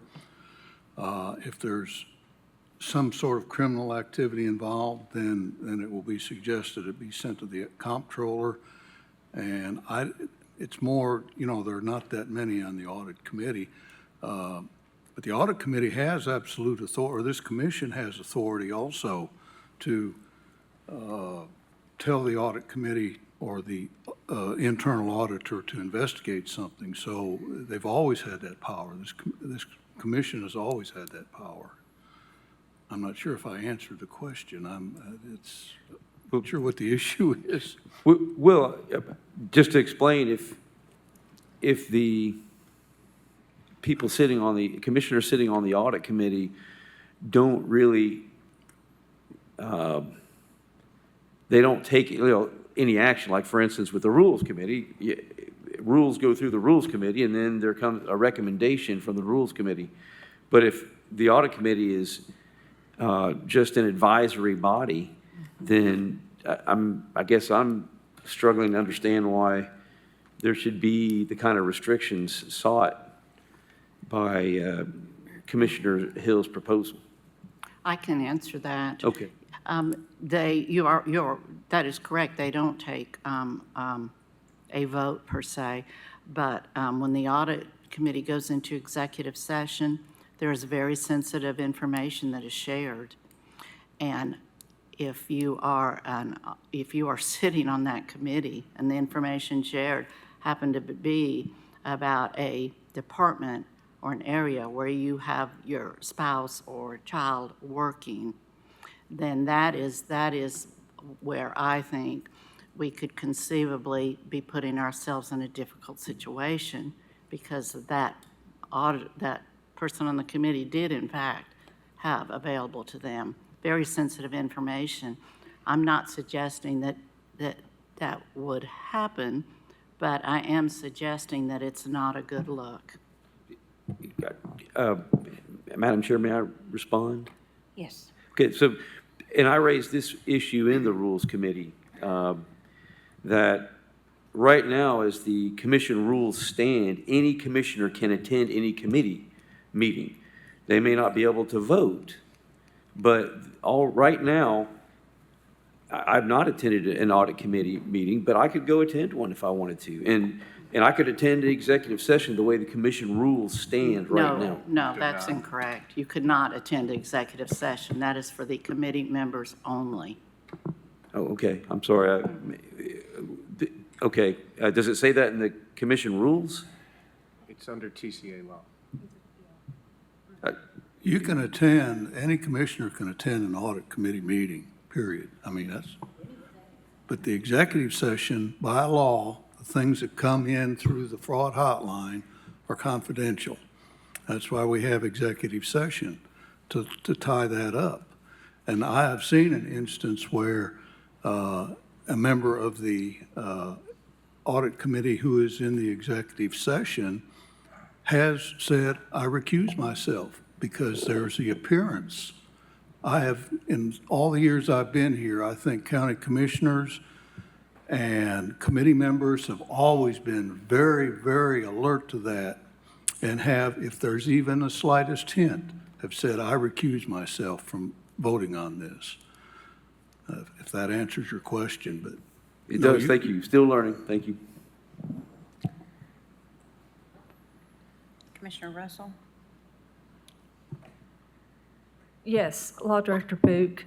The two executive committee sessions that did occur while I have been on the audit committee, at both of the beginnings of both of those, did I ask if there was going to be anything that would make me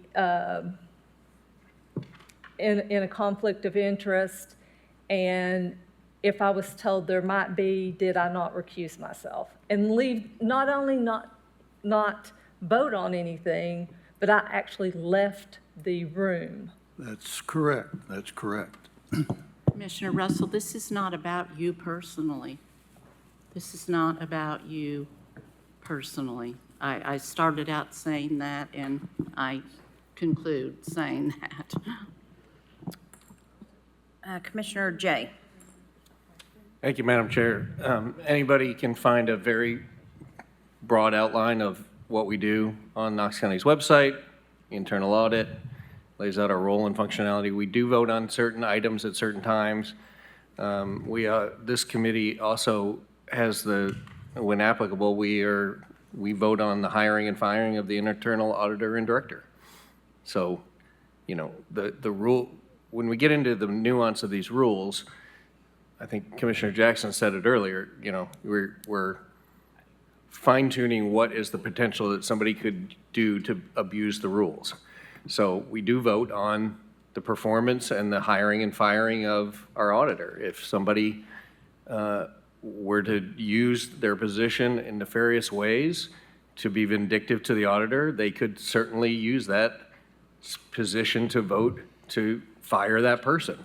So we vote on that. We voted to keep our work confidential while the comptroller did their work. And what started as a robust thing turned into a paragraph. And we respected that for months and months and months, and we voted on that. So there are matters in which we do vote on. It is a very important job. I've been on the audit committee for 7 years, and it is heavy work and important work. And I think the goal of this is to look into the future and find ways that we can make sure that it is fair and impartial, and that the public has trust in it, and that it's not an inside game. So I just wanted to speak as a member of the committee. Thank you. Commissioner Frazier? Thank you. Just a quick point of order. I just wanted to remind all the commissioners that if you have a question for the law director or the law department, please turn on your light and wait until you are called upon, and then address the law director so that the full body can hear the question and the answer. We can't have side conversations, and so it's really important that we just follow our Robert's rules, okay? Thank you. Commissioner Rawls? Thank you, Madam Chair. I'd like to bring us back to the spirit of why we're having this discussion. Because I think, there's this creep that has happened in back and forth at the end. So the spirit was, there was conversation that the comptroller was here and doing an investigation. And so at rules, there was a discussion about making ourselves transparent and above board. And so now we're finally discussing right now what this is about. And it's about the audit committee. And the audit committee I don't sit on the audit committee, I sit on rules. And audit committee looks at really, really sensitive information that none of us see in the other committees. That's just a fact. And so it was said that, hey, if we have family members, et cetera, on this committee who work while we're doing an audit, that may look troublesome. So we don't want to look like we're playing inside baseball. Again, the comptroller's here, so things are kind of whipped up, and it's, hey, let's figure this thing out. And the best way to do this is by the original ordinance that we created.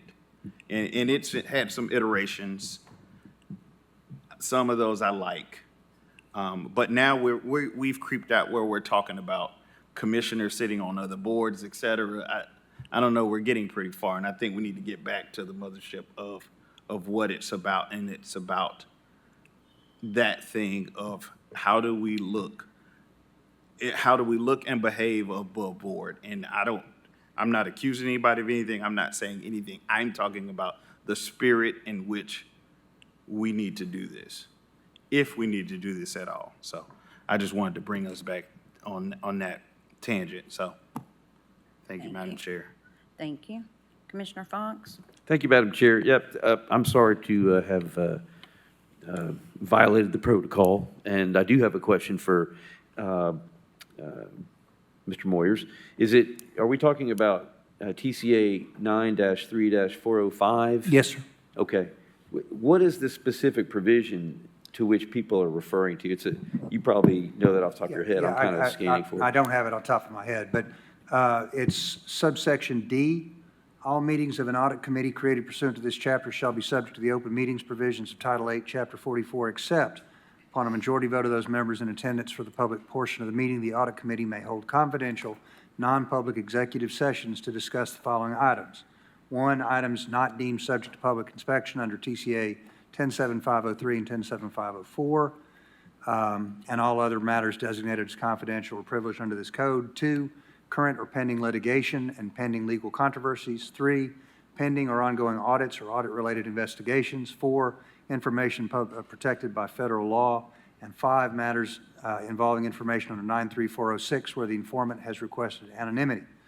Presiding officer will announce during the public portion of the audit committee meeting that no business other than that described under subsections D 1 through 5 shall be considered during the confidential non-public session by audit committee. It goes on a bit. Subsection H, maybe is that? And then it says, only individuals whose presence is reasonably necessary in order for the audit committee to carry out its executive session responsibilities may attend the portion of the executive session relevant to that person's presence. However, nothing contained in this section shall prohibit the comptroller of the Treasury or the comptroller's designee from attending or being present during executive session. And then subsection I allows the full county legislative body to go into executive session with the audit committee to discuss the things that are listed in that D 1 through 5. Oh, well, okay, so then the state statute does then provide for anyone who is not on the current audit committee from going into the executive session for the audit committee. Isn't that what it says? It's not intended to prevent the full governing body. The full governing body, okay? So, and it requires the same kinds of procedural guidelines. So you have to have it on your agenda. You have to announce the general reason why you would be going into it. So as far as I know, that's not happened. But what it does not provide for is if you are a member of the county commission who's attending an audit committee meeting and they go into executive session, unless you have some special reason to be a part of it, you would not be allowed to be in that special session. If you wanted to meet with the full audit committee as a county commission, you would have to, as I read this rule, or this statute, you'd have to actually put it on the commission agenda that at this point, we're going to take an executive session with the audit committee. We're generally speaking going to discuss this matter. No business is going to be conducted. No votes are going to be held during the executive session. So it's not as simple as just being a commissioner, going to a meeting when they go into executive session. Well, I want to go in there too because I'm a member of the county commission. Okay. I don't think the rule allows that. Okay, thank you. All right, we have got a motion to amend on this item by Commissioner Russell and a second by Commissioner Lee. That is what we will vote on first. So all in favor of the motion to amend, say aye. Aye. And all opposed? No. All right. Let's go ahead and do a roll call. Just start with 2. Commissioner Durrett? No. Okay. Commissioner Oster? No. Commissioner Jackson? No. Commissioner Russell? Yes. Commissioner Hill? No. Commissioner Lee? Yes. Commissioner Thompson? Commissioner Fox? Commissioner Jay? Commissioner Frazier? No. Commissioner Rawls? No.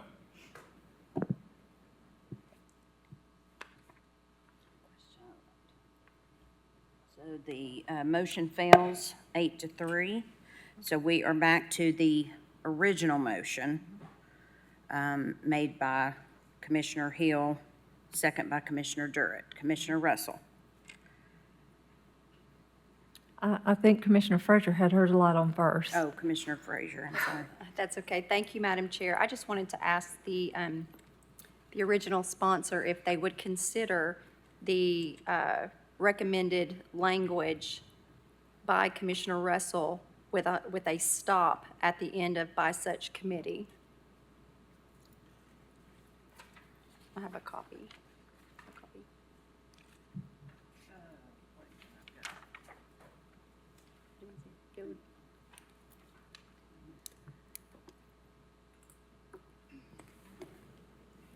It would include the language that you mentioned you were in support of with committee, subcommittee, board.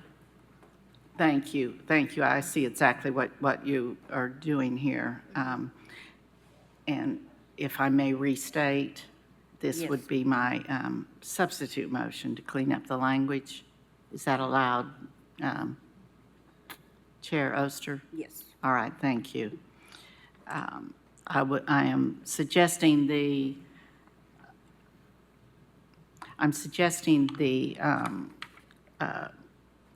resolution for this change read as follows.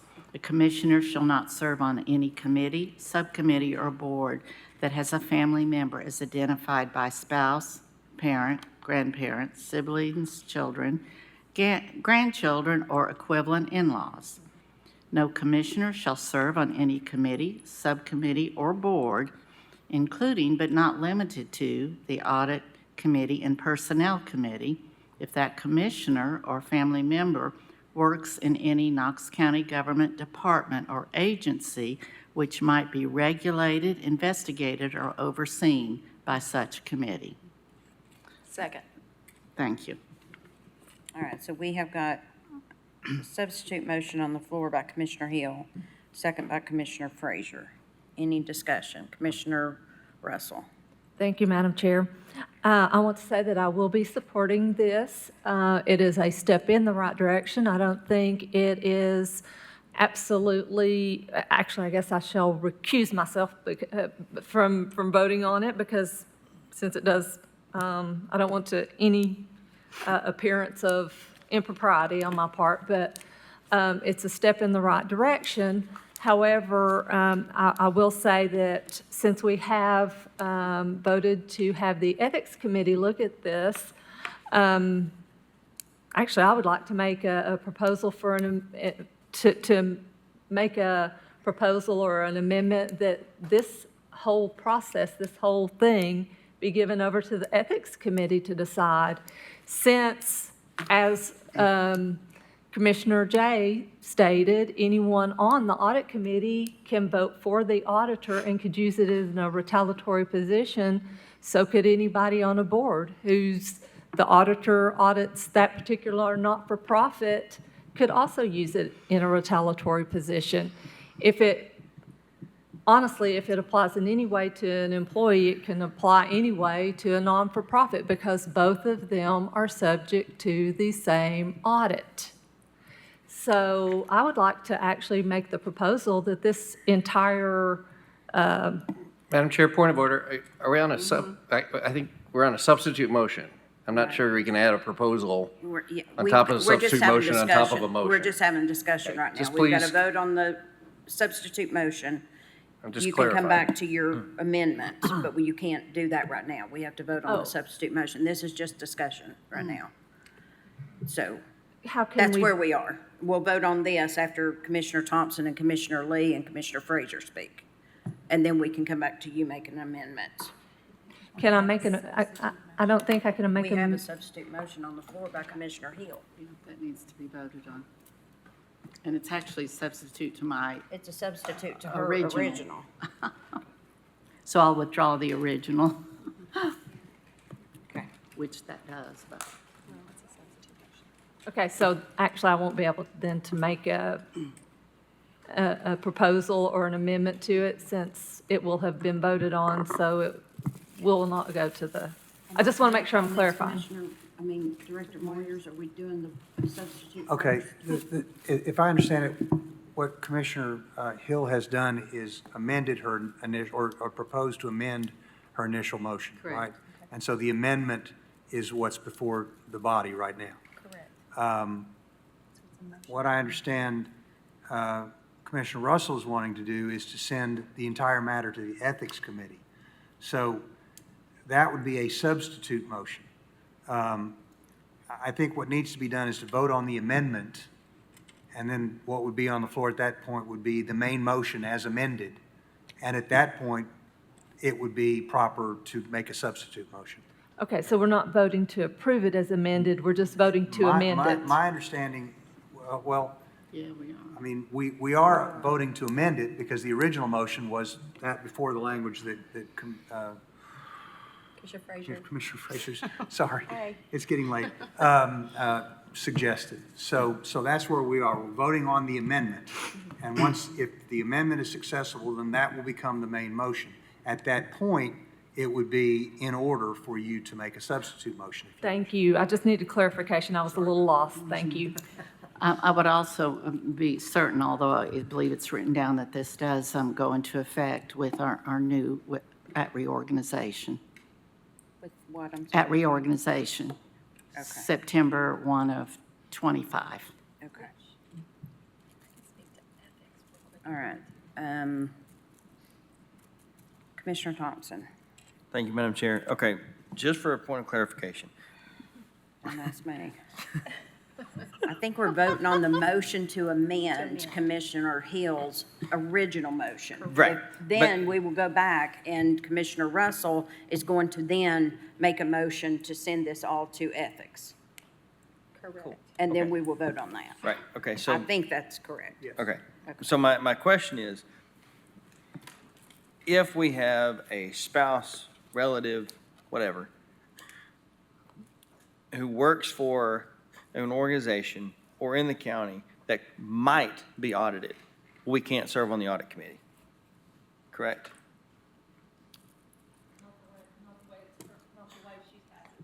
So if a nonprofit organization receives county funding and our spouse or relative works for them, is on their board, or we serve on their board, we can't, and they might be audited.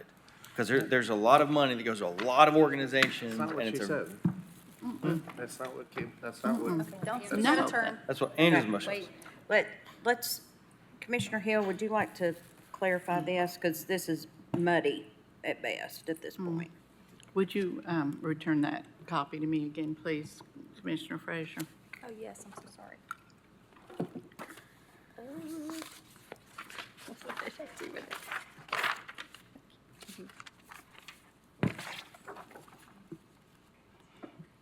Effective September 1st, 2025, Rule 5, Section S is amended to read as follows. A commissioner shall not serve on any committee, subcommittee, or board that has a family member as defined by a spouse, grandparent, sibling, children, children, or equivalent in-law. Is that understood? Okay. Does that answer your question? No commissioner shall serve on any committee, subcommittee, or board, including but not limited to the audit committee and the personnel committee if that commissioner or a family member works in any Knox County government department or agency which might be regulated, investigated, or overseen by such a committee. Yes, sir. Okay. Can I ask, Madam Chair, can I ask a question right there? Commissioner Jay. Stopping right there. Yes, go ahead. Your language is not including the definition of an agency. When I think of an agency, I think of Knox County Schools, perhaps, You're correct, and I will. and the Sheriff's Department, perhaps, but I don't think of every nonprofit in the whole world. You're correct. Thank you. And are you suggesting we just leave agency out and just make it Knox County government? I think that would be cleaner because I do it's not too. up for interpretation. I do too. All right. Please omit or agency. which might regulate, investigate, or oversee by any such committee. So it's Knox County government. Commissioner Frazier? Thank you, Madam Chair. Just wanted to address that the resolution that we approved or passed to go to the Ethics Committee would include many of the things that we're talking about here. I don't think it would be necessary to make another motion for this to be discussed or considered there because it does include nepotism, dual service, conflict of interest, employment restrictions, and so it really does cover most of this. Commissioner Jackson? Real quick, I said a moment ago I was on the fence, but this, this conversation and back and forth and trying to clarify has convinced me to vote against it completely on both motions because there's just so much ambiguity and everything. I think it just muddies the water. So I just, I get what everybody's trying to do, but I'm going to be voting against it. Commissioner Fox? Thank you, Madam Chair. So the way I'm interpreting this now is no commissioner shall serve on any committee if that commissioner or family member works in any Knox County department or agency. Right. That's it. You can't serve on any committee if you have a relative who serves in the Knox County government. I believe if you look back to the one before, the sentence before, which might regulate, investigate, or oversee, or be overseen. There's lots of positions in Knox County government that commission does not directly investigate, regulate, or oversee. In fact, most of them. But the distinction here, though, is that when it says by such committee, that means you can't serve on the committee that might be doing the investigating, regulation, or overseeing. But if we take that out, then that means you can't serve on any, if there's a potential that you have a family member who works for Knox County government. We're not taking that out. Oh, you're leaving in by such committee. I thought you were putting a period after committee, the word committee. I'm sorry, after the word overseen. I thought there was a period after the word overseen. In other words, I thought everything after overseen, including by such committee, would be elided out as the word eliminated, disposed of. Family member which works in Knox County government department, which might be regulated, investigated, or overseen by such a committee. Oh, okay. I thought somebody said. And I may have read that wrong. Okay. I apologize. All right. As long as the word by such committee is still in there, I'm Yes, fine. it Thank is. you. It Okay. is. All My right. apologies. Commissioner Russell? Thank you, Madam Chair. Just a point of order, she has already made a motion to amend hers, and her previous amendment included the word agency.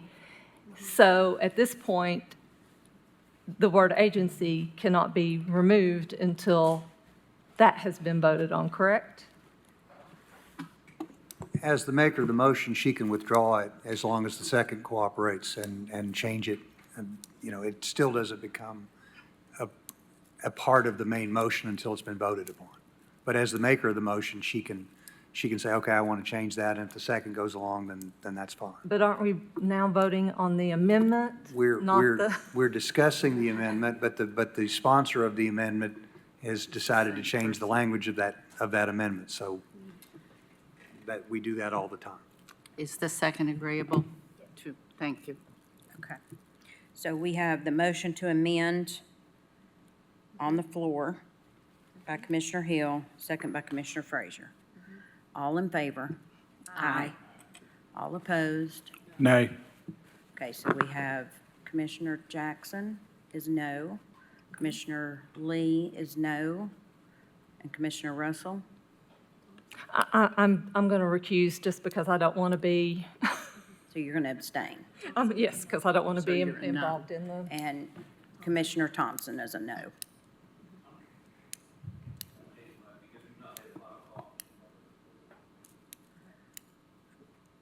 Okay.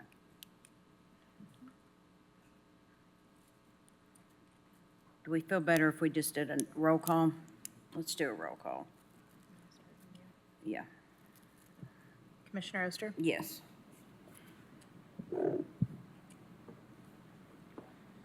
Commissioner Jackson? Nay. Commissioner Russell? Recuse myself. Nay. Commissioner Hill? Yes. Commissioner Lee? No. Commissioner Thompson? Commissioner Fox? Commissioner Jay? Commissioner Frazier? Commissioner Rawls? Aye. Commissioner Durrett? Aye.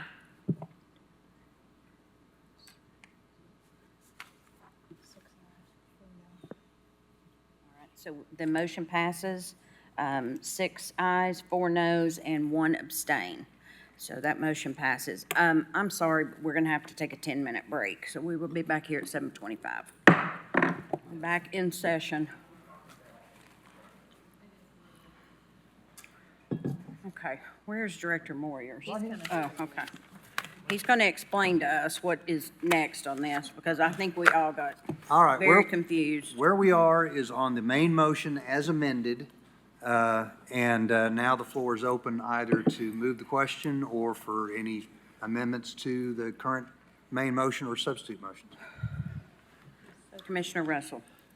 Yes, I would like to make a motion for an amendment that this be sent to the Ethics Committee to deal with, because they are going to be the most unbiased to make the decision due to the fact that they neither, that they're not on county, that they're not on commission at all. So therefore, they have no vested interest in whether they have a spouse who works for a not-for-profit, whether they serve on a not-for-profit, whether they have, they're simply not on commission. I think the best people to make the rules for commission isn't ourselves. The best people to make the rules for us would be the Ethics Committee, or to give us a recommendation would be the Ethics Committee. So that's my Your motion. motion is to amend to send to the Ethics Committee. If I might, that should be a substitute motion, not an amendment. Substitute motion, I'm sorry. I'd like to make a substitute motion. All right, we got a substitute motion on the floor. Second. Who was that? Okay. Okay. Do we have any discussion? Commissioner Fox? Thank you, Madam Chair. I think I'm going to be opposing this on the grounds of what we discussed earlier about the court case that Mr. Moyers and I were discussing, which says that the county commission, I think, has the prerogative to set its own rules. And so I think as a matter of protocol, I don't think we should defer to another body to set our rules. So that's my thinking. I'd like to hear other discussion on it, because we haven't had enough discussion tonight. No, we haven't. No, we have not. And thank you for that, Commissioner Fox, Commissioner Durrett. Thank you, Madam Chair. I will also oppose this because the Ethics Committee is made up of citizens put on the board by this body. We are the ones who approve the members of ethics. And so it is honestly, to me, no different than us doing it ourselves. No. Commissioner Russell? While we do appoint them, we don't appoint them individually. So therefore, they are going to be able to more adequately represent the entire body plus the constituents than we are. Good point that you made, Commissioner Fox. What I would say to that is, though, they will be making all recommendations to us to approve anyway. That's what we originally approved. They're going to come up with recommended rules. Those will be brought back to us to approve. But it would be nice to have someone who's totally not involved in the situation weighing in on the situation, totally unbiased one way or another. Thank you. Commissioner Hill? Got it. Oh. I was before Keith. Oh, The, oh, Hill. Oh. I'm sorry, it was Commissioner Oh. Hill. The ordinance is in fact passed. It is in effect. I mean, the resolution is passed and it is in effect. What we voted on before was the amendment to the main motion. So the main motion is on the floor. We haven't voted on the main motion yet. We just voted on the amendment that you offered to your main motion. So the main motion is still on the floor, and Commissioner Russell has suggested a substitute motion. So that's where we are. Substitute to postpone, to defer.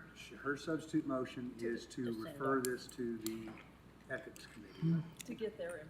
All right.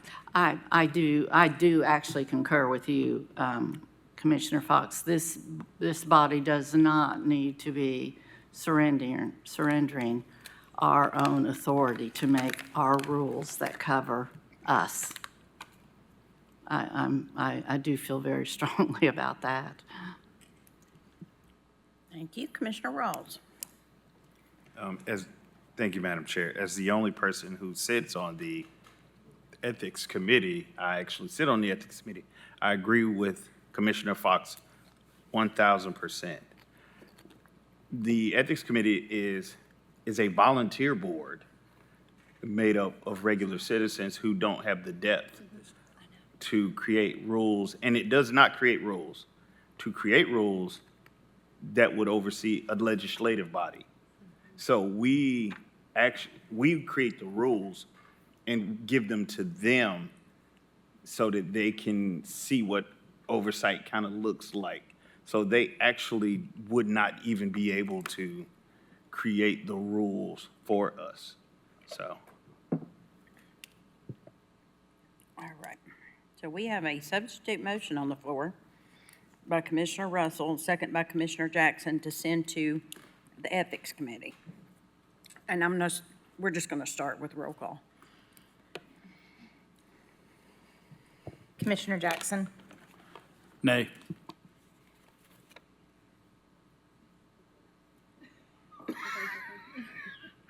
Commissioner Russell, Yes. Commissioner Hill.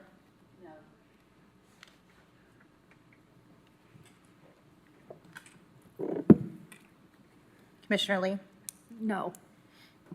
Commissioner Thompson, Commissioner Fox, Commissioner Jay, Commissioner Frazier. Respectfully, no. Commissioner Rawls, No. Commissioner Durrett. No. Commissioner Oster. No.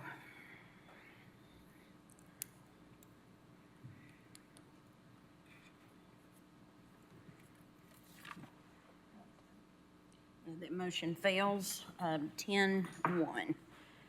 I think we are now back on the main motion as amended. We are going to do a roll call vote.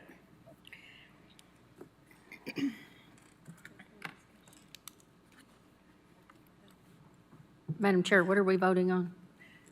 We're back on the original motion with the amendment, effective reorg 2025 and government, Knox County government. Is that correct, Commissioner Hill? Is that where we are? Yes, okay. Oh, sharp.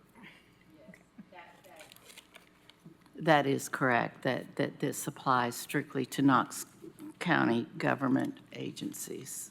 Not, don't say agencies, She removed agencies and put in Knox County government. government. Yeah. So excludes all this, we were talking not-for-profits and all of that. Right. You want to just read it so everybody knows? I'd be glad to. Effective September 1, 2025, Rule 5, Section S is amended to read as follows. Commissioners shall not serve on any committee, subcommittee, or subcommittee that has a family member. You know, no, I don't think I do want to read that. I'm going back to my original motion.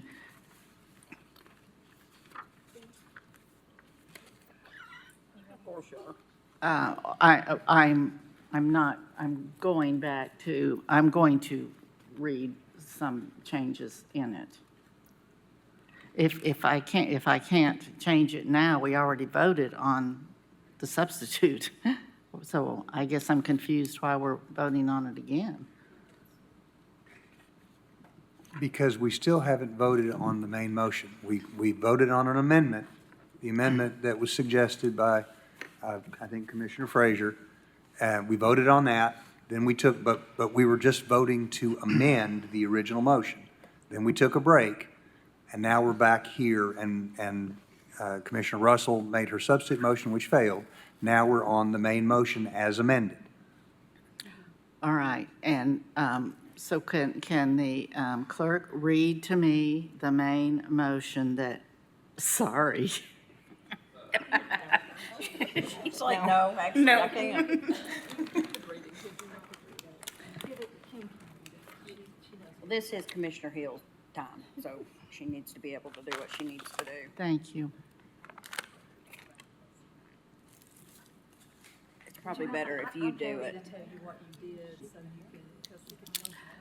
Not at this point. I think that she could offer another amendment. We've already voted on amending it, so it's sort of before the body now. Well, all right, I see what you're saying. And honest to goodness, my original motion is still much cleaner, but I will reread what passed in the substitute, just so no one's any more confused.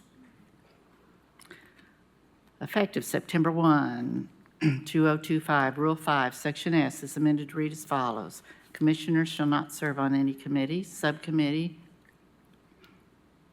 or board that has a family member as defined by spouse, parent, grandparent, siblings, children, grandchildren, or equivalent in-laws.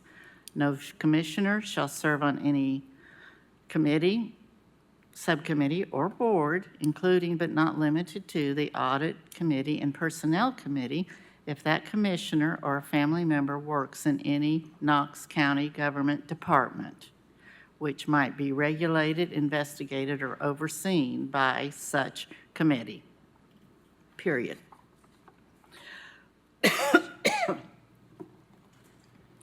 That is my, that is a reread of it, and essentially it gets back to what I was originally reflecting on, was really targeting audit and personnel more than any of them, because they are, at the moment, the only two I can think of that actually have direct supervision over Does she need a new committees. second, or can the second agree to the change? Was there another change after we voted on the, no, there's no No, there's change. not. No. Okay. I just have a question. All right. Okay, does everybody know what we're voting on? Commissioner Hill just read. So we're back to the original motion of what we had on the floor. We're going to do a roll call. Commissioner Russell, Did she say Hill? I'm sorry, did you say me? Russell, Oh, I'm sorry. Sorry, we didn't. I'm going to pass for now.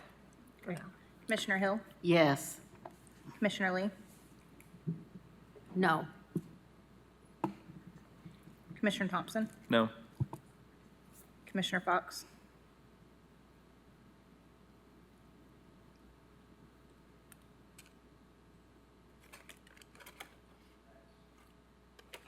Commissioner Jay, Commissioner Frazier, Commissioner Rawls, Aye. Commissioner Durrett, Aye. Commissioner Oster, Aye. Commissioner Jackson, No.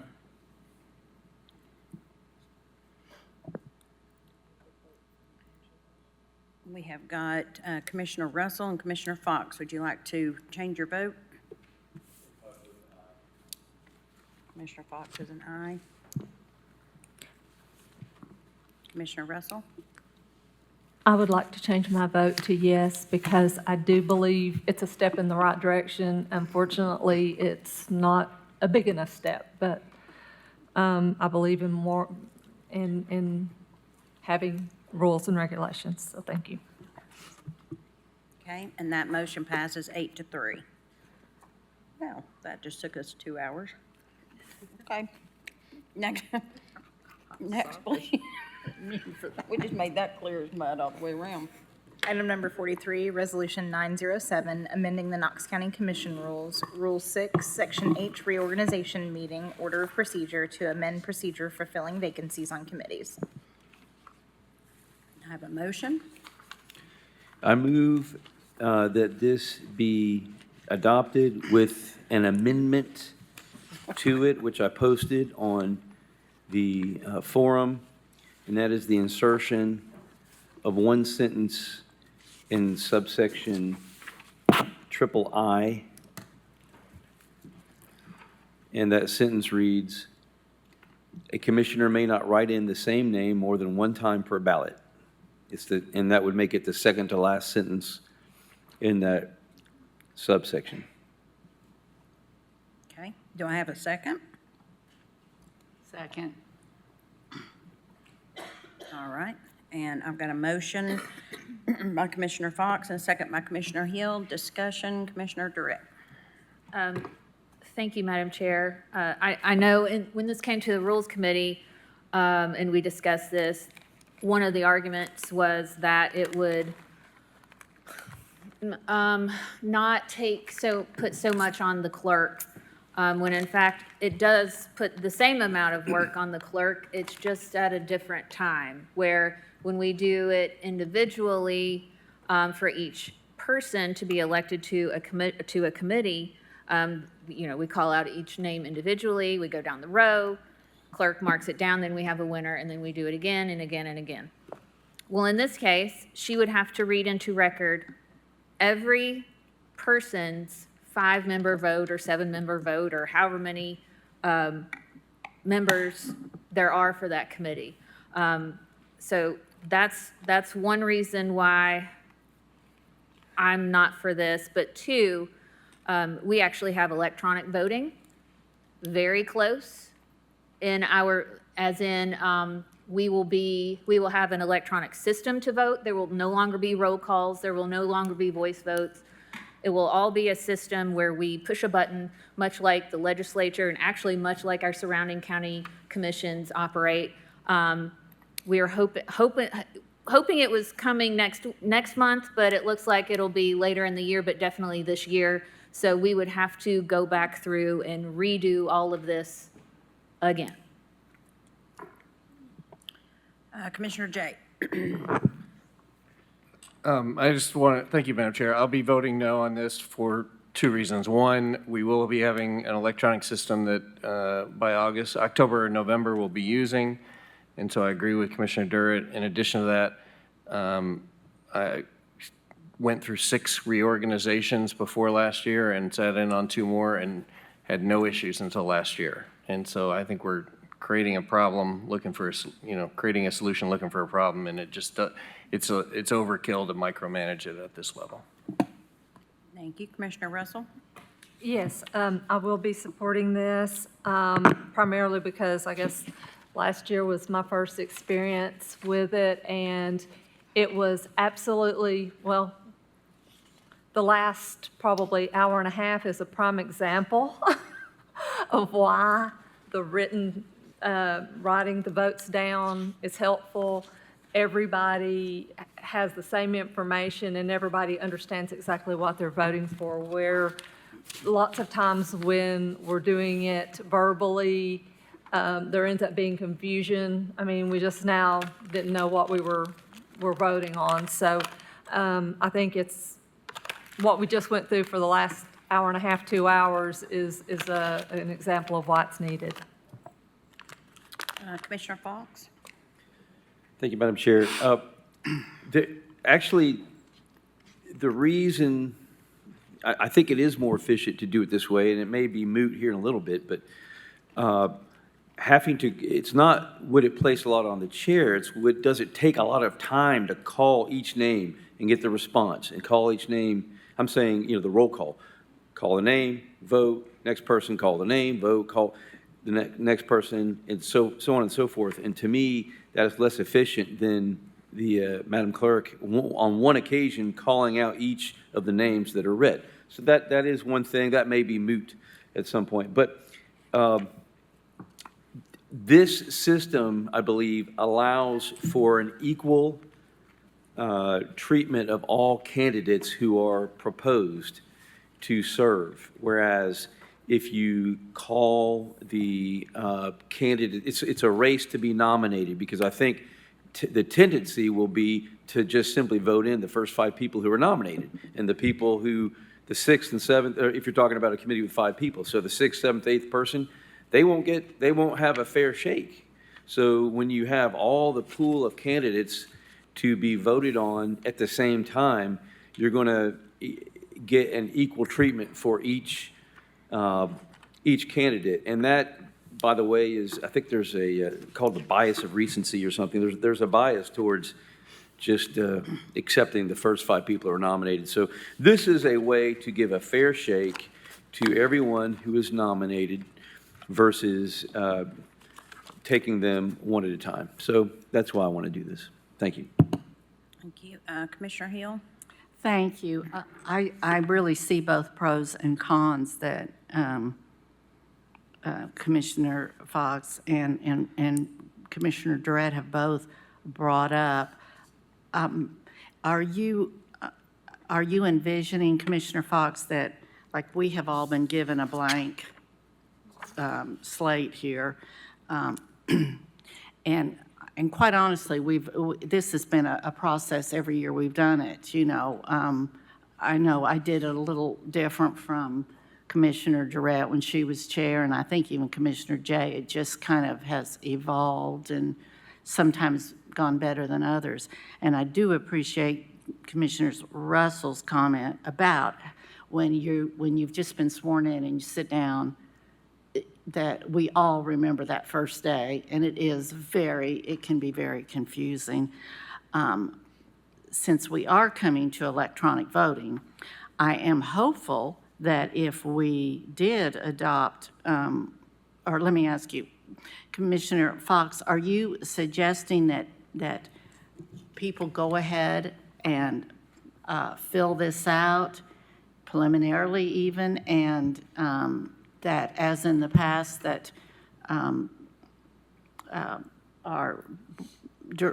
Drew goes ahead and compiles it into one thing that is laid in front of us? Or are you suggesting we start blind, like this piece, and just start that way? This mechanism, it would only be put into place if more people volunteer than there are slots. So, I mean, ideally, it would never come to pass that we would need it again. But I think we ought to have something in writing in case we do, because it was a little bit of a mess last year. And I think we had 2 committees that had a conflict last year, and both of the conflicts were resolved by people simply, pulling themselves out of consideration. Otherwise, who knows, we'd still be voting on it. But this way, if there is a situation, we have some type of mechanism to deal with it. All right, so you have no objection if we go ahead and put our preferences down and we turn them in ahead of time, since this isn't everybody's first rodeo, we've all had a chance to get a feel for it, turn it into our commission secretary, and when we sit down at reorg, that this is in front of us? Right, that would be fair. Yeah, you okay. have names for each. Right. Yeah. Would you have any objection at that point then, when we look at this, if we get to insolvency board and there's more people, at that point, if someone says, I'm really okay to take my name off, I mean, if they just voluntarily do this, we could still end up with perhaps only having to do it once or twice and not Sure. all of them. Okay. If people withdraw their name, they don't yeah, then that would Understood. I simplify just it. wanted to be clear that you're okay with trying to start with a preliminary Yes, roster. yes, Thank you. thank you. Commissioner Russell? And again, I've only done this once, so I'm wanting to make sure to clarify that my understanding. So last year, we were asked, I think it was on, I can't remember if it was by email or on public forum, to list the committees that you would like to serve on. And then you took that and you kind of created a short list and sent out and said, these are the people I know who are interested in these committees. And then we came in here and people were allowed to add or whatever. But his rule only comes in if, because I don't think we voted, I mean, like, I didn't say, oh, I think I'm going to nominate Andy for something pre-getting in here. But, so this only comes into effect if we have more people interested than positions, correct? I mean, we're not going to do this for every single one. If there's only 4 positions and only 4 people running, then we're not going to go through the process of writing down the names, correct? Yes, that's handled in subsection D. It says if a commission, committee, or board has more than one open seat and it becomes apparent from the volunteer process that more commission members seek to fill the seats, then there are seats to be filled.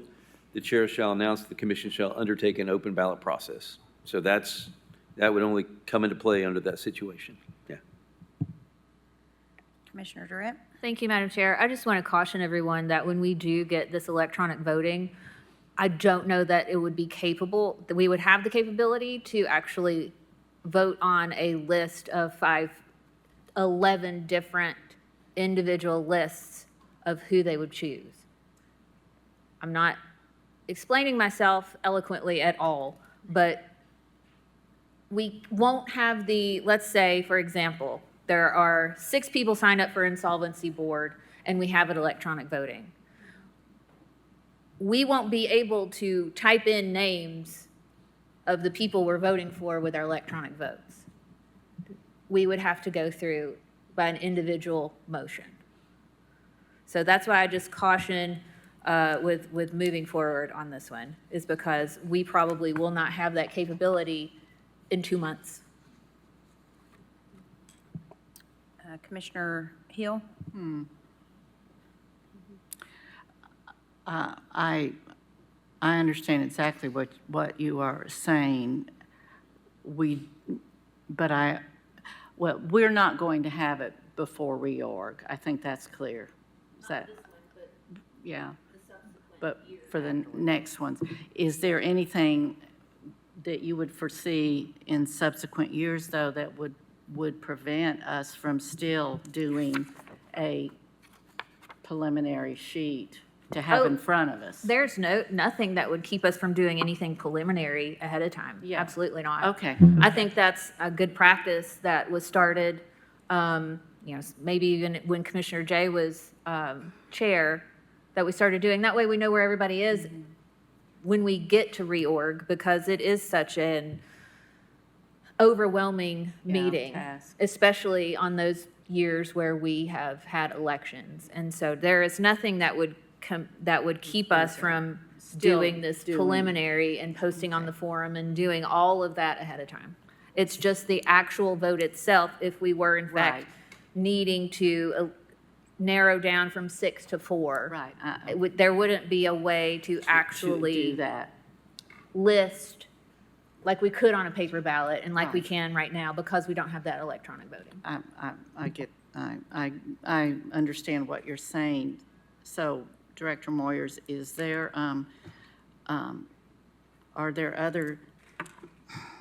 would there be other situations where that would come into play with this electronic voting? I mean, this is kind of a massive one-time deal. Do we have other, would we have to rewrite any rules or anything? Not that I'm aware of. I mean, the electronic voting is yes, no, binary kind of voting. So, if we had a situation with like nominations, we might have to use some kind of different system. So So electronic voting would Well, not preclude us from, I'm not familiar with the system that we're getting, but I'm assuming it's a binary yes, no. It's yes, no, abstain. So I'm not sure how that, Period. I'm not sure how that would Gotcha. work when we have, like, if we're filling, for example, a seat on the merit council and we have 3 people that are up. I'm not sure how that would work. We would might- have to go back to we'd the have to go back individual to a- people, right. the individual nomination, vote for that person, and then second, and then however Right. many seats to fill. Right. And that's why we're here and talking about this, because in the absence of this, if we had a situation like we did last time where you've got 5 seats and 7 people who want to volunteer, under our current rules, the only thing you could do is just vote on each seat individually. So you'd go through the nomination voting process 5 times. And I think this is Commissioner Fox's attempt to give us a different system that may be a little bit less cumbersome. Commissioner Russell? I'm sorry, yes, actually, Commissioner Durrett, so, ma'am, my question was, is it not a yes, no, or abstain system? It's 100% that and that only. So if we had 2 people that we're voting on, and it's like, because we often do this where there's 2 people and we go around and we say the name, we're not going to be able to use that system really for this anyway, in the fact that, like, when we have 2 people running for merit or any of those councils or committees, we normally start and we go around and we say the one that we particularly want to vote for, which isn't a yes or no answer. It's, we state the name of the person that we're wanting. So it sounds like we're not going to be able to use that anyway. We could potentially make a rules change or suspend the rules for the meanings to mean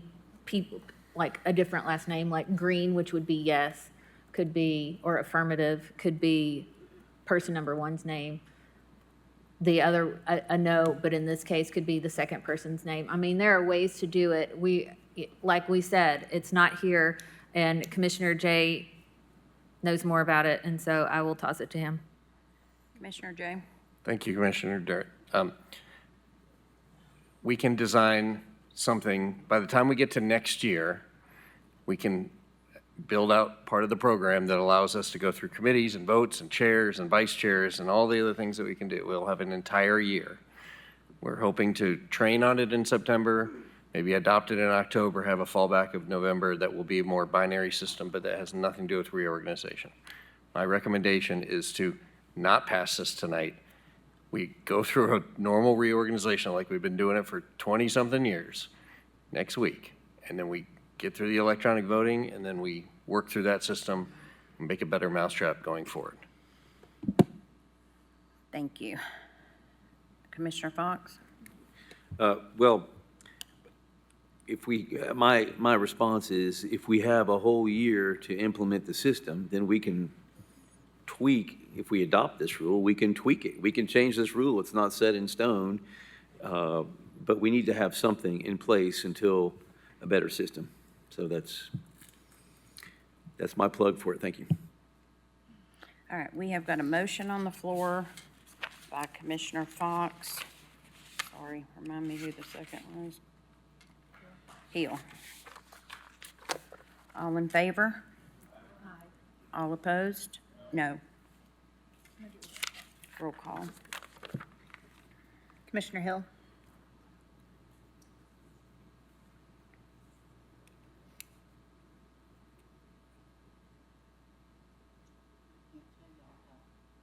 I can't tell y'all how neutral I am on this. I mean, I genuinely am. I'll pass this first go-around. Commissioner Lee?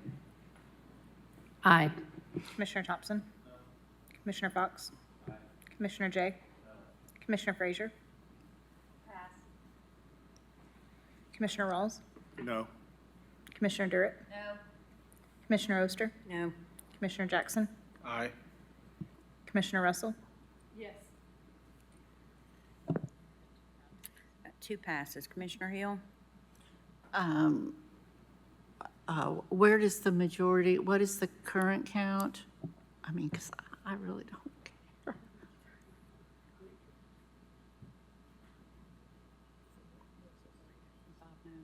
4 yeses and 5 nos. Oh my gosh. 4 yeses and 5 nos? Yes, ma'am. Okay, I'm going to make it a yes and let Commissioner Frazier break the tie. There you go.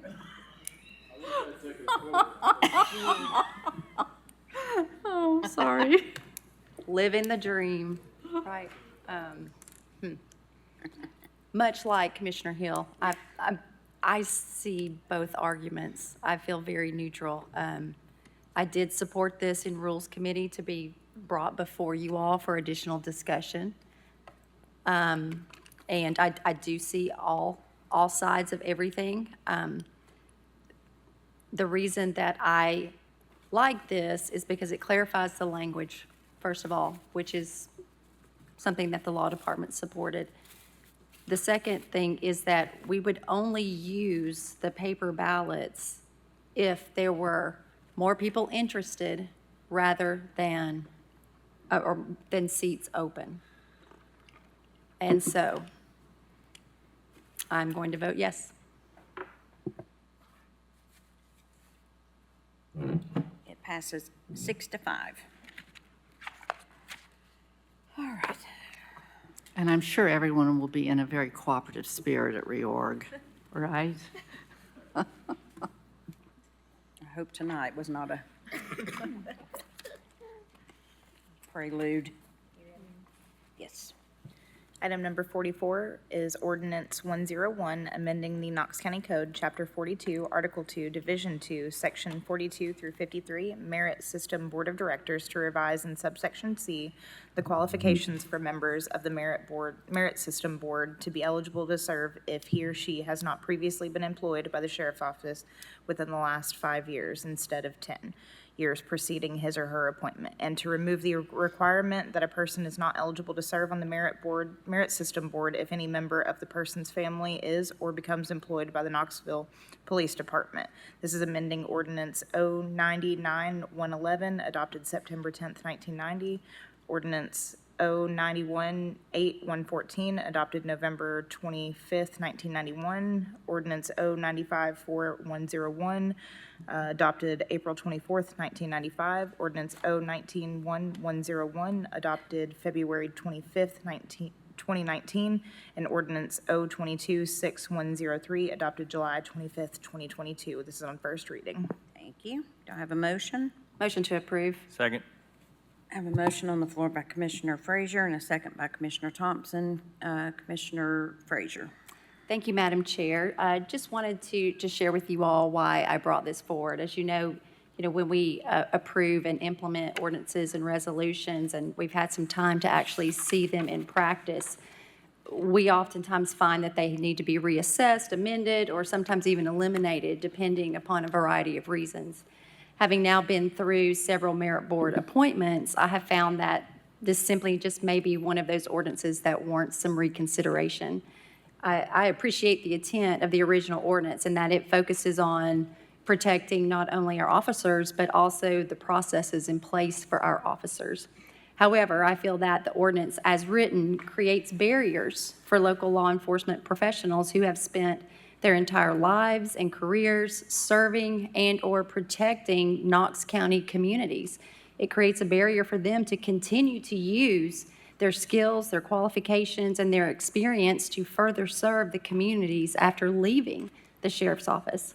Having served on numerous boards and often charged with board recruitment and development, I believe previous law enforcement personnel provide a much-needed expertise that ensures a well-rounded, well-informed board. I also believe that minimizing this barrier shows our officers that we value their commitment, we value their service, and we value their expertise. Further, there's an additional barrier limiting individuals wishing to serve that have family ties to the Knoxville Police Department. I just simply don't see the relevance in prohibiting an individual from serving their community with ties to an employer outside of Knox County. This too creates a barrier to recruit and appoint candidates with desirable skills, qualifications, and experience that could be beneficial to the merit board. Since the implementation of this ordinance prior to my time of service up until now, I've kind of monitored how these requirements impacted both the number and the experience level of candidates applying to serve on merit. Each time there has been an opening, I've heard from former KCSO officers and/or individuals that have ties to the Knoxville Police Department who are qualified and interested in serving, but unable to due to these eligibility requirements. I just simply want to minimize barriers and encourage opportunities for qualified Knox County citizens to serve on county boards and committees. I think that any time we can support citizen engagement in county work, that we should. I feel that my proposed amendments are reasonable considerations that maintain the spirit of the original ordinance while providing opportunity for more interested, experienced citizens to serve. And so I just simply ask for your support of amending this ordinance to minimize barriers. Thank you. Commissioner Jay. Thank you, Madam Chair. I think this is another solution looking for a problem. In my third year as a commissioner, we spent an exhaustive amount of time reviewing the merit system and reforming it because it had evolved into a board that was used by sheriffs time and again and had become frankly corrupt, and it had lost its way. The purpose of the merit system board and the rules and procedures are to protect the officers, especially when there are changeovers in sheriffs. That's really the original intent back to the 70s. It's a new sheriff could not come in and clear house of everybody that didn't like him or didn't vote for them or didn't help him get elected, and then another sheriff come in and people continuously lose their jobs potentially every 4 years because of fiefdoms and politics and sort of that soft corruption that happens in HR decisions. And so we went through meeting after meeting after meeting and had probably 20 reforms on the table. I think we passed maybe 5 or 6 substantive ones, but the goal was to make it more honest, more fair, more transparent, more supportive of the officers. And one of the big reforms was to say that given that we know politics is ugly and fiefdoms happen and alliances form, the people who are on this board that should be serving the officers should not be biased. They should not be beholden to any particular sheriff and therefore not use this as a place of judgment or retribution based upon those sort of political alliances. We want to peel all of that out. You guys have seen where we've had discussions where one of our own board members sued Knox County because he volunteered for a board and then said I was violated against my rights to participate in political activity. And this is a voluntary board in which we are trying to strip away all the politics and say, come and interpret the rules and serve the officers so that they are not abused and they are not negatively impacted. It is for the officers. It is not for the sheriff. It is not for the government. It is for the officers. And so this was such a big provision because we said we didn't want someone who was within any particular sheriff now we can't do anything about a sheriff sitting out for 4 years and maybe coming back on the term limits, but putting a 10-year window was very purposeful to say that somebody would be out of that realm of one particular sheriff that would serve for 8 years and have a little bit of buffer. And so they wouldn't sort of be in that alliances. And the reason we also put in the KPD and KCSO restriction was because we know officers very often move back and forth. As somebody puts up the pay, then officers go from here to there and back and forth. When sheriffs change over, and those political alliances sometimes don't work out in their favor because their sheriff that they were, whispering behind the scenes didn't make it, and they knew they might not get that next promotion, they often go to KPD. That happens at KPD with a new police chief, and they come back and forth. So it's so intertwined in Knox County that those were the real two reasons to sort of keep those together. So, I think that we continue to, every time we have merit board applications, we continue to have people from the public willing to sit up. And I think what's interesting is we're seeing more and more applicants that are applying and serving that are outside of Knox County. They're people that have moved here for various reasons or have retired here and I think that's great because what they're doing is really bringing the law enforcement or legal or HR experience, but they're not inside the bubble. They're not in the system. They don't have those political alliances. And I think it's a better board. It has served, since these reforms, it has been open, honest, transparent. The board has served well and honorably. It is built confidence back in the sheriff's office employees. The deputies feel now that they have a fair shot.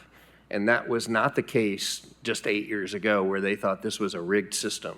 And so for all those reasons, I think we should keep these reforms in place because it takes the potential politics out of it.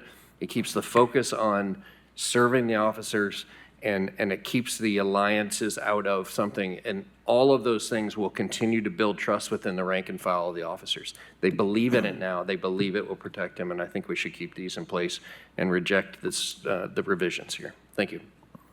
Thank you. Commissioner Thompson. Thank you, Madam Chair. I'd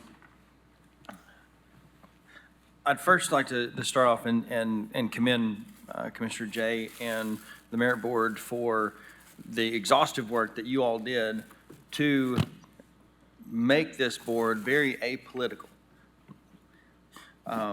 Because yes, I've heard stories, obviously I wasn't around for it, but I've heard stories where, it could be political.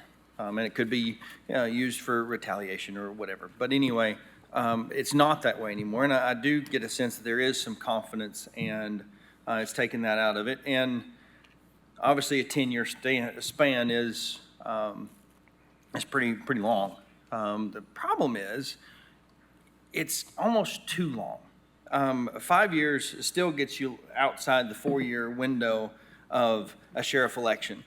And it's also long enough to where you've been out of it long enough. The relationships other people have retired that you were probably retired with or left the agency. So to me, 5 years seems long enough. 10 years is a decade. If we look back 10 years ago, what were we doing 10 years? I mean, that was a long time. And if somebody retired at 60, now they have to wait till they're 70, 71 years old before they can serve. And at that point, do they really have the interest to serve? They've been out for so long. Do they have the desire to come back? And the last opening we had 2 applicants. Why didn't we have 3 or 4? If this is such an important role, and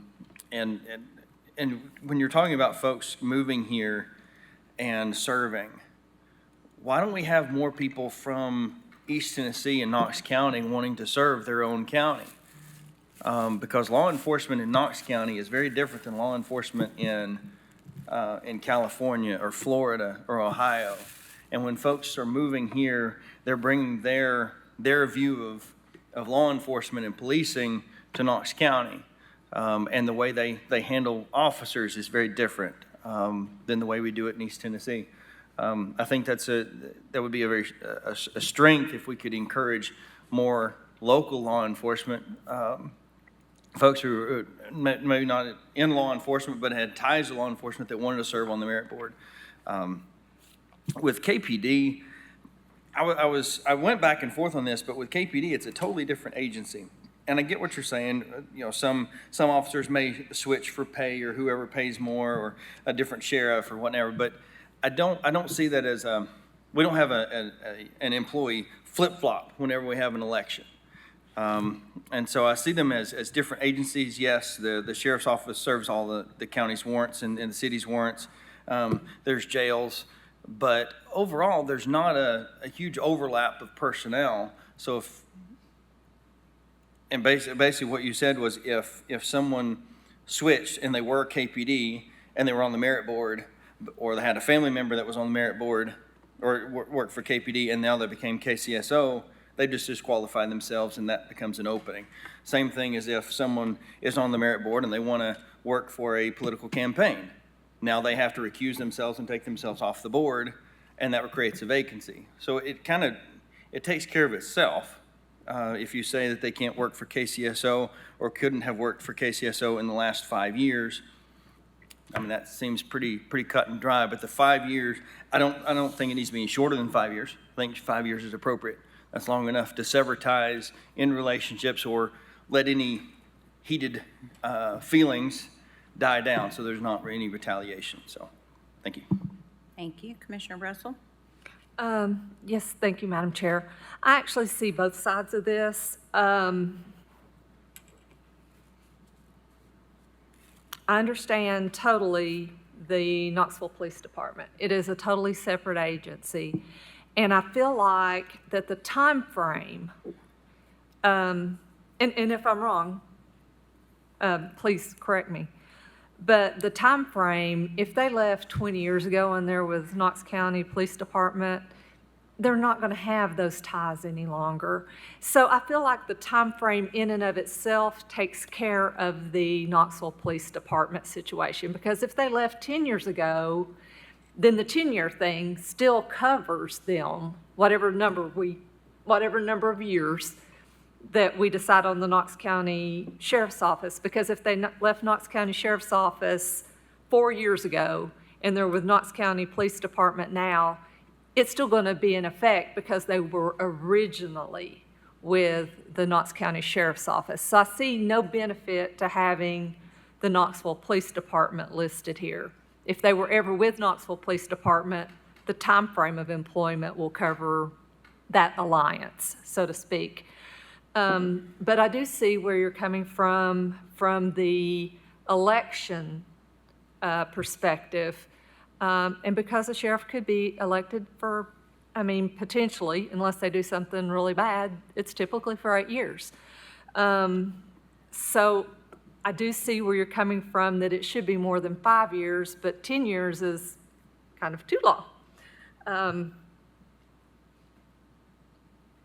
I would like to make a motion for an amendment that the time frame for the Knox County Sheriff's Office be changed to 8 years instead of 10 years, and that the remaining part about eliminating the Knoxville Police Department remain, because the 8 years will cover if they left 6 years ago and they're with Knox County Police Department now, it's gonna cover them either way.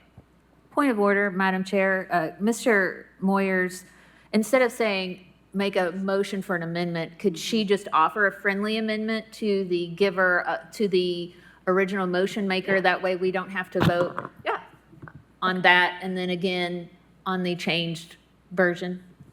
Thank you. So do you want me to rephrase that? Go ahead. Okay, I would like to make a friendly amendment.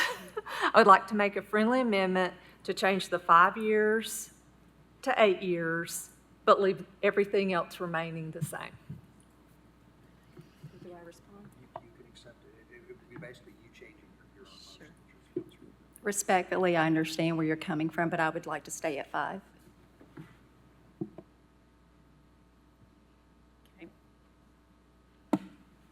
Commissioner Jackson? It's been a fascinating evening. I was thinking of a practical joke of making a substitute motion just to drag this thing out another hour. But I've changed my mind several times tonight and on several different issues. This is another one. After reading it, I thought I was supportive of it. And Commissioner Jay, was very eloquent and gave a nice history of how we got to where we are. And I agree with Commissioner Jay.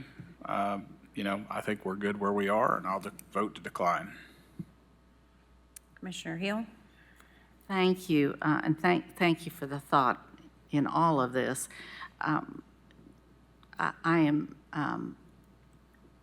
I'm asking you actually if you would give any consideration to making it, dividing the two issues instead of combining years of or previous years of service and KPD, introducing those as two separate revisions to the ordinance.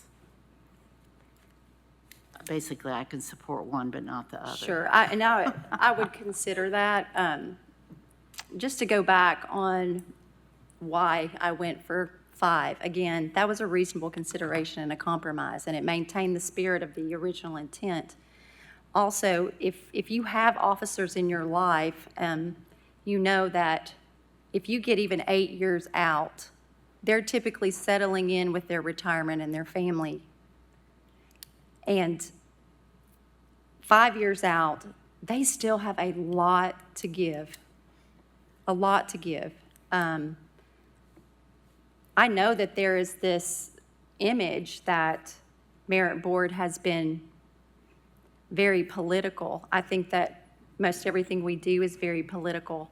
But to say that Merit Board is there for the officers and then not give them the opportunity to represent the communities that they have spent their life dedicated to serving, I don't see that. I think this creates a barrier for our officers, like I said, who have a lot to give, who want to serve. I hear it every time we have an opening on Merit. I get phone calls, I get emails, I get texts. I would love to do this, but there's always this but. And I would say to all of you, you have a skill set, you have experience, and you have qualifications. I would not want you to be incapable of using that experience and those skills on a board, a committee, or a subcommittee that you have a lot to offer, but you couldn't do it because you haven't been doing the job for 10 years. That's unreasonable. It's unreasonable. And so I ask you to really consider this. Put yourself in their shoes. Just put yourself in their shoes. When you're told you can't continue to serve the community that you have protected most of your life and use the skills and qualifications that you have garnered over 20, 30, 40 years of service to this county. Just think about that. When you vote, you think about that. That is a barrier, and that is limiting you. If you could not use your skills and your experience, that's a barrier. I simply want to reduce and minimize the barrier. Commissioner Jay? Thank you, Madam Chair. There's nothing about the reforms that we put in place that is meant to demean or to disservice anybody that has put their life on the line for this community. Quite the contrary. Please remember, the Merit Board exists to protect the officers. The Merit Board members are there to simply interpret the rules in black and white that we give them when a grievance is filed. That's the whole reason, that it's to determine job classification, go through some hiring process, but mostly it's to say, I have been wronged by the current sheriff, and I am going to file a grievance as an officer, and then to go and say, according to the rules, I was not supposed to be treated like this. That's the purpose of the merit system. And there has to be confidence that an officer will go to the merit system and believe that if the rules say X and I have been wronged in a different way, that there is a board that can just simply interpret that and say, yes, you have been wrong. We will reinstate you, or you have been punished unfairly. This was a board that was used for punishment and retribution. It was a play. I know you don't remember because many of you, most of you were not here. But this was a board that, quite frankly, was so corrupt, it had closed-door meetings. It made decisions on their own. They changed their own rules. They had incomplete minutes or audio tapes that were missing huge sections. They willingly violated, their own rules as well as sunshine laws. And officers did not believe that they could even use it when they were wronged by a sheriff. It was so political. It was, in my mind, as bad as Black Wednesday, which is why we all can't talk to each other about stuff on the agenda. But we have really strict guardrails put into us by a judge to keep it from happening again. I think it's changing the process. We just did this, 7, 8 years ago? And it's been working really well. To change it begins to erode those important safeguards. It begins to go back the opposite direction, and I think we should keep it as is and focus on a good and honest system that the officers believe in. They will always, always have our respect, but there are 1,000 ways to serve in this community, and we need to make sure this stays as apolitical as possible. Commissioner Hill? Yes, and I don't care to just share. The reason I was asking about splitting it out is I personally really do appreciate the discussion on shortening the length of time out of service, the 10 to 5, and I can see a lot of merit in that, and would have no problem with that part of it. I do get a little bit of heartburn, though, about the KPD, because I do know that there is overlap, that there is change back and forth, that many of these of the two departments know each other, and there's a lot of talk sometimes. So I feel like KPD is just a little too close to home, personally. And that's why I really would not like the whole thing to fail. So if you consider that again. Commissioner Russell? Yes, thank you, Madam Chair. I view this council not only as a place for the officers to go when they have a grievance to file, but also it can make a decision to keep an officer or rule in favor of an officer who potentially could be causing harm to the public. If the officer was doing something inappropriate and the sheriff called them out on it and it got there, then it's also, the council is a safeguard for the public in that they're kind of the last body to kind of rule on whether the officer was right or wrong.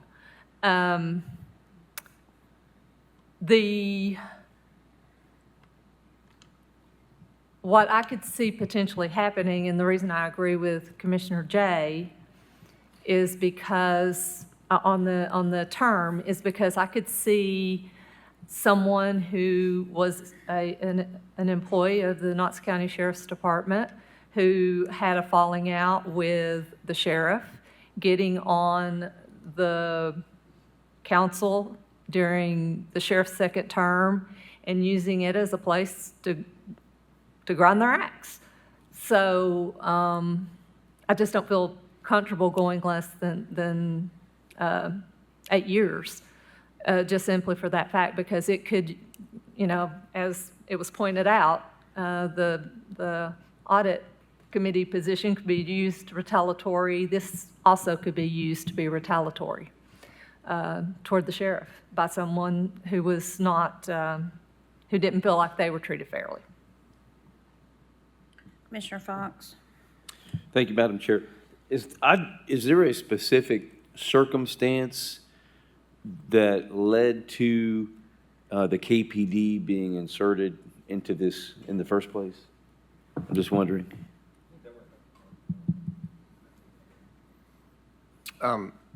There were numerous, I think it was, we had a special committee, and there were lots of reforms and discussions. I think it was all about how personnel changes back and forth, and it was truly because people do migrate. A lot of times it happens with pay raises or sheriff's changeovers, and so they migrate back and forth, and we even have lots of circumstances in which there's one member of the family that works for KPD and one for KSO, or, you know, in Blount County, and so it was a very fluid environment, and it kind of, again, put those guardrails way out on the outside and said, we want a truly independent board that will interpret the rules without bias, and so it was a broader guardrail. Commissioner Durant?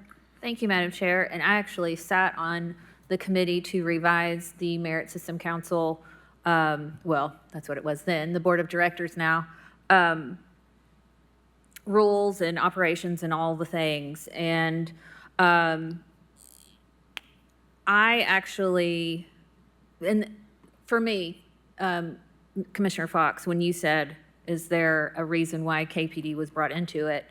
I actually have a reason for it to be, for this, to approve this measure, because last month, I don't know if you remember, one of our applicants was a retired KPD officer, I believe. His base resume, very qualified for the position. I feel like he would be unbiased and a great member of this board. However, his daughter works for KPD currently. And so then he had to withdraw his name. And I feel like we lost a genuine candidate that would have done great work for our KCSO officers.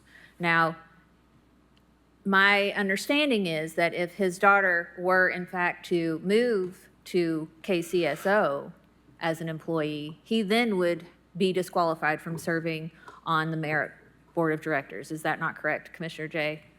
So then therefore, if there was a move from KPD to KCSO, then he would in fact have to, if he was on it, have to resign from his position. And please note that it says family member, not the applicant itself. The applicant, he or she may not be employed by either KPD or KCSO. So that's why I'm in favor of it. Commissioner Thompson? Thank you, Madam Chair. Specifically on the KPD issue, I find it interesting that it's just KPD. Why does it not include like Highway Patrol, UTPD, surrounding county law enforcement? It's specifically KPD, or, you know, federal agencies. You know, Commissioner Fox brought up ICE earlier. You know, it can't, those other agencies are excluded. It's just KPD. I think that's an interesting single out. Now, granted, that goes back to the 90s when it was put in there, but I think, as Commissioner Durrett stated, we missed out on a really good applicant who, had his daughter not been employed by KPD, it would have been a perfect candidate for the position. Again, the 5 years, I think it's long enough. 10 years is a really long time. If somebody retires at 65, at 75, are they really wanting to get into this arena and be on the merit board? I just really have that hard time imagining that and still having that passion and fire to serve in that arena. So I support both of these. Thank you. Commissioner Jay? Thank you, Madam Chair. Just to answer that question, that particular provision wasn't put in until 2019. That KPD restriction was part of the 2019 reform. So that part doesn't go back to the 90s. It was just part of that recent one. And it didn't include every other agency because we didn't see a migratory pattern of personnel. It happens a lot between KPD and KCSO. It doesn't happen with surrounding counties as much. And could there be a one-off or two-off with THP or any of the other agencies? Perhaps, but it really didn't show up. It showed up way more with people that go back and forth and back and forth. Commissioner Thompson? Thank you, Madam Chair. But in this ordinance, even if they do migrate back and forth, that time frame provision still applies. So they can't be employed by either KPD or KCSO and still serve on the merit board, active employment. Yeah, active But employment. what this addresses is their family members working for KPD and that timeframe. No. So- If they have not been employed, it's the timeline doesn't apply to all their family members. Right, the Applies timeline to applies them. to them, but their family member being employed by KPD. But if their family, as Commissioner Durrett stated, if if his daughter went to KCSO, then they would be prohibited from serving on the merit board, and then we would have a vacancy. But until they moved over to KCSO, they would be a perfectly fine candidate and merit board member, as long as they stayed at KPD. I would need to go back to the provision or ask the sponsor for clarification on that. The 5 or 10, the 10 years is meant for the merit board member, not like the whole extended family. It's they themselves have not been an employee of KPD or KCSO. So it's not the whole, it doesn't encompass every single other person. Commissioner Fox? I withdraw my comment. Thank you. Commissioner Frazier? Thank you, Madam Chair. I just wanted to tell the body, I am willing to divide the question. If you all see that would help you move through this process. Again, just want to remind you that in several previous discussions on other items, it has often been said that we should be inclusive of our citizens and encourage them to serve and be closer to the work of the county. And that's exactly what this is attempting to do. And so I will amend my motion to divide the question and if the second is agreeable, the first motion would be to reduce the number of calendar years preceding his or her appointment from 10 to 5. And we would need to vote on that. And then the second question would be to remove the language omitting or the Knoxville Police Department. And that would be the second question. And so if there's no further discussion and we're ready to vote on the first question. Okay. Have a question? Seeing no further questions, we're going to amend, so we will do, Commissioner Jay? Well, I just want clarification of what is the motion on the floor currently? The first motion is to revise the language under Section 3, Merit System Board Structure and Requirements, 3.1, Structure and Qualifications, B6, Qualifications. The language to read, all members of the Merit System Board must be over 21 years of age, of good moral character, a citizen of the United States and the state, and must reside in the county.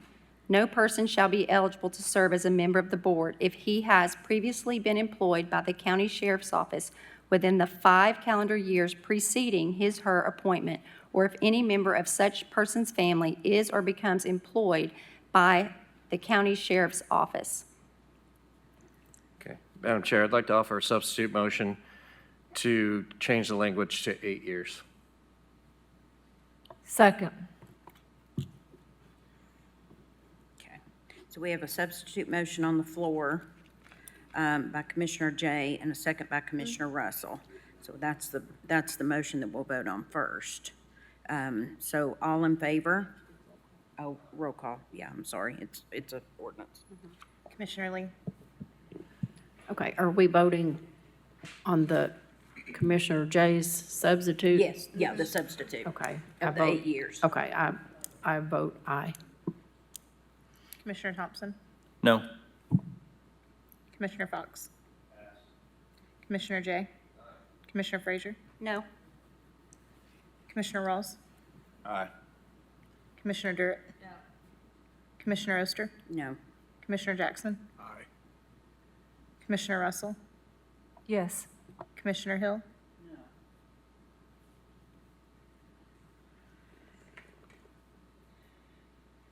Did we, I missed somebody. Commissioner Durrett?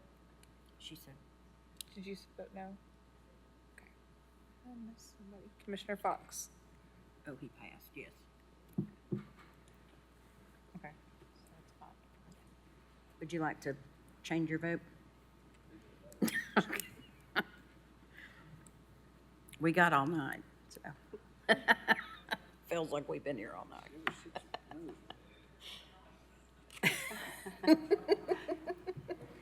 Oh. Might as well laugh. We still have over 3 hours till it's tomorrow. It's true.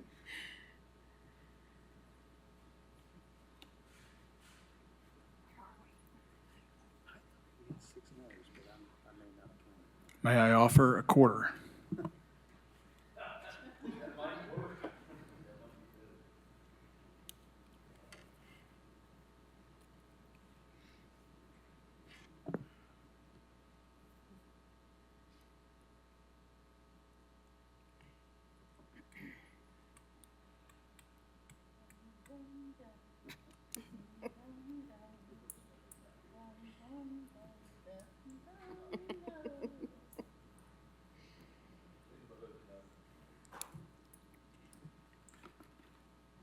That's 6-4. Okay, that fails 6-5.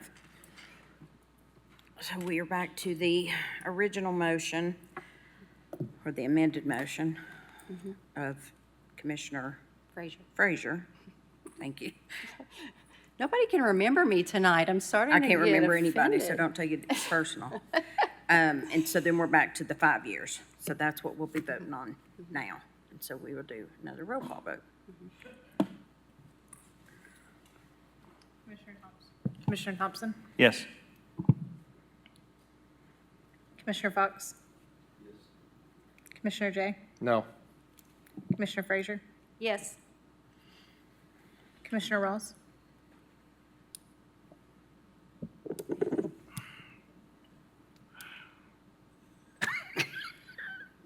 I just wanted to see what you would do if I did that. I mean, honestly, I could go for the 5, so yes. Commissioner Durrett? What was that? Yes. Yes. Yes. Commissioner Oster? Yes. Commissioner Jackson? Commissioner Russell? Commissioner Hill? Yes. Commissioner Lee? No.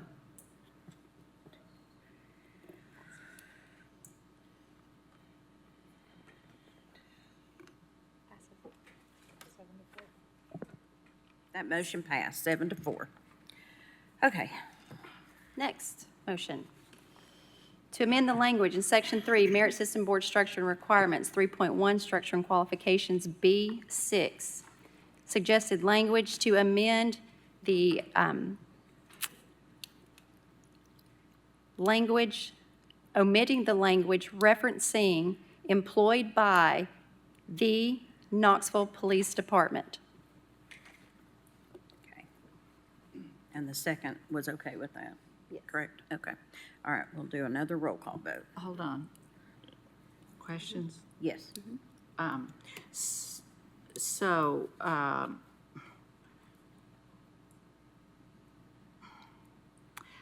You received a copy of the suggested language. yes. Okay. Yes, well, I'm asking about your amend.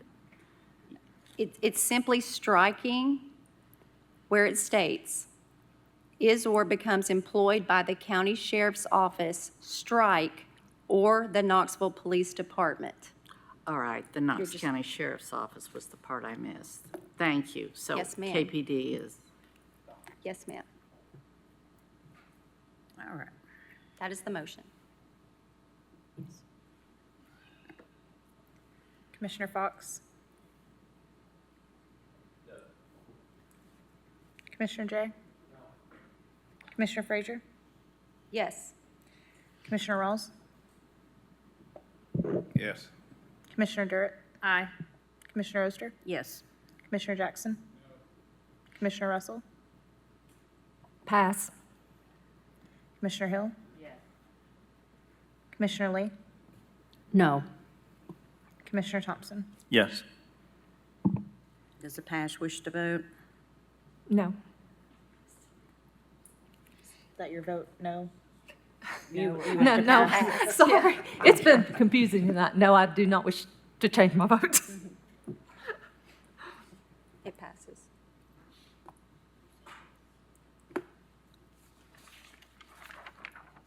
It passed 6, 4, and 1. So that Thank you. motion passes. Thank you, Commissioners. All right. We're on to public forum, which I do believe that poor Miss Dolan probably deserves some sort of kudos from us for dealing with this long of a meeting. So, yeah, if you will state your name and address for the record, you've got 5 minutes to address commission, and thank you very much for waiting. Yes, good evening, Commissioners. My name is Ruth Dolan, and I live at 418 South Gay Street, Suite 302. If you'll just speak in the microphone, there you go. Suite 302, Knoxville. This has been a very interesting meeting to me today because I have heard you all talk about it's very important to feel valued. It's very important to feel heard. That the ethical standards of accountability and transparency are very important.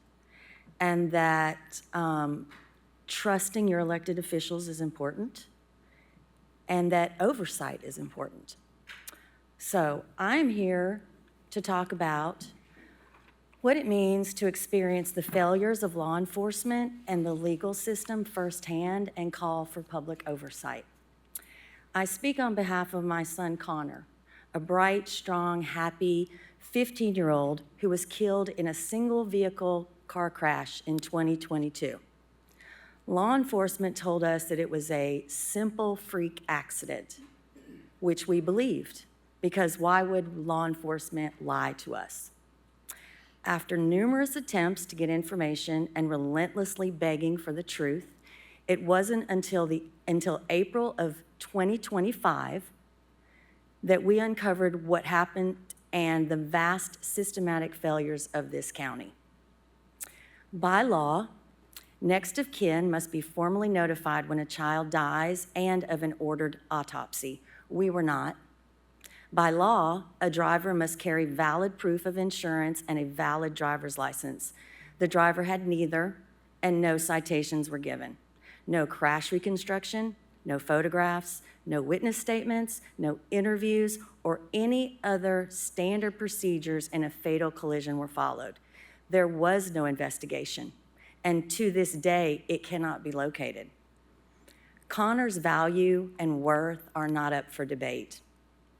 For over 2 years, we have gone in person, made phone calls, mailed certified letters, and relentlessly asked for the truth. Instead, we have been consistently dismissed and lied to by the very people sworn to uphold our rights and protect the citizens of this county. For 2 years, over 2 years, we have asked simple questions. What happened to Connor? Why was there no investigation? We were not met with answers, compassion, or kindness, but lies, stonewalling, arrogance, and intimidation. Legal officials quietly closed the case with no involvement from our family. When we asked for an explanation, we were told to accept what we'd been told. Well, we hadn't been told anything.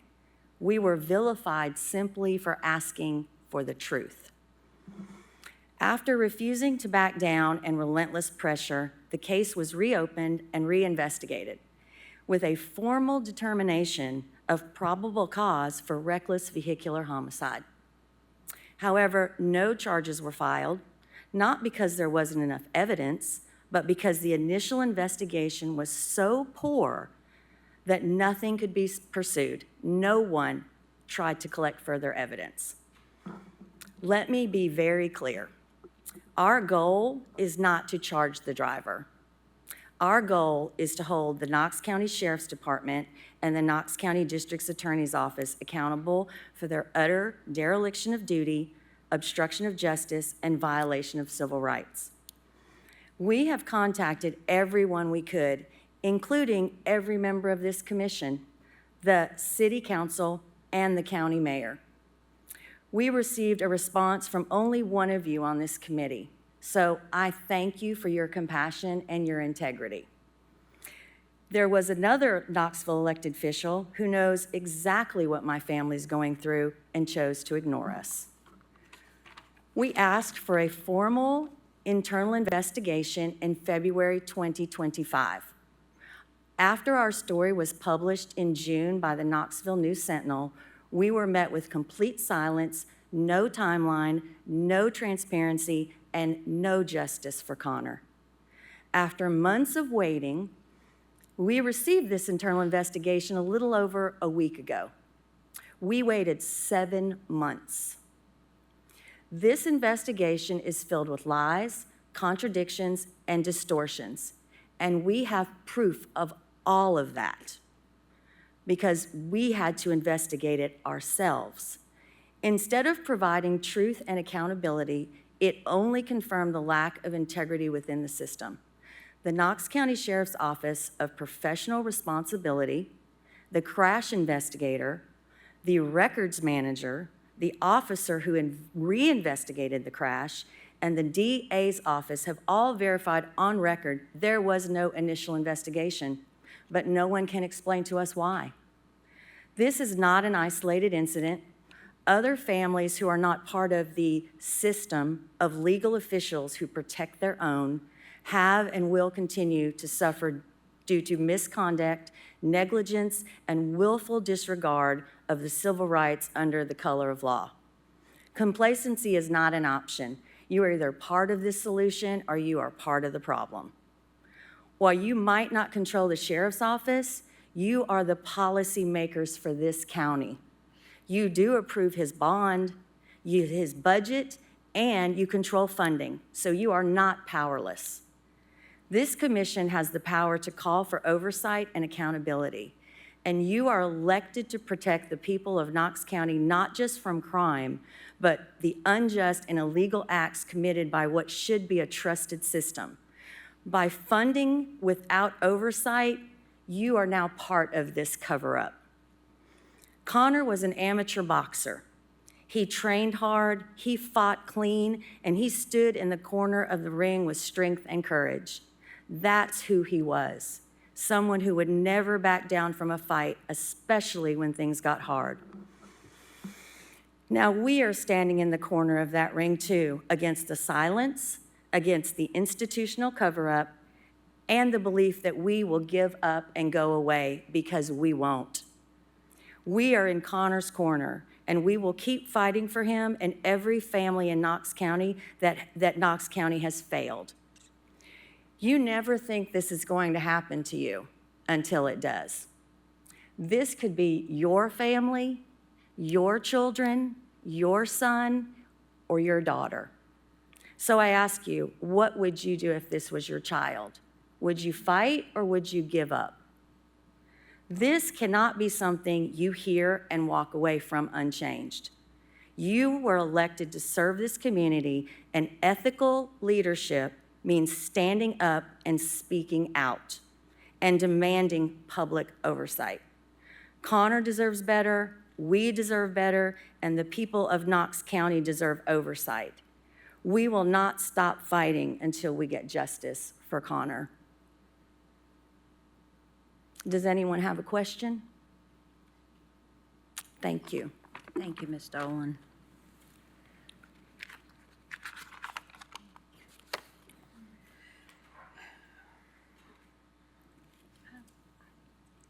Commissioner Frazier.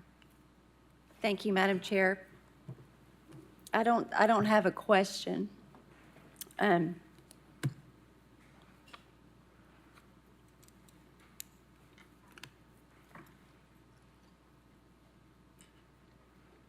I simply want to say I'm sorry to you and to your family for what you have experienced. I won't try to pretend to know what you have been through. Because you cannot. I cannot. Nope.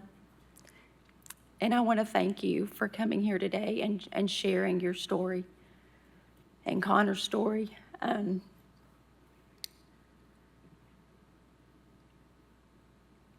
You're right. We won't walk out of here unchanged by what you have told us tonight. I hope not. And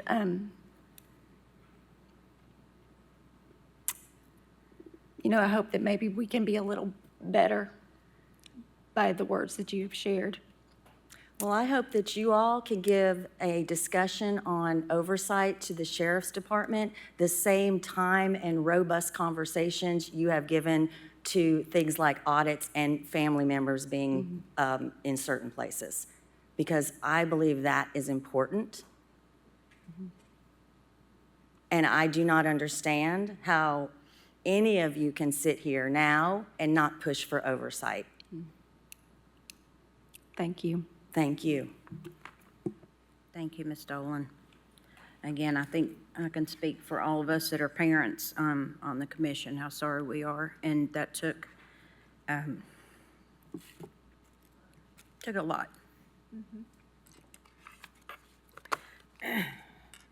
I don't know how to pivot from that, but I'm going to need to, because I've got to finish. There's some things that I need to go over on some dates and that kind of stuff. You guys got from Sharon the reorg, which of course we talked about extensively. If you will fill out what you are interested in, please get that to Drew in a timely manner. That would help her. Reorg is September 2nd at 1 o'clock here in the main assembly room. September 5th is the Tennessee Valley Fair Government Lunch at noon. Please RSVP for that. You should have gotten an email for that. No?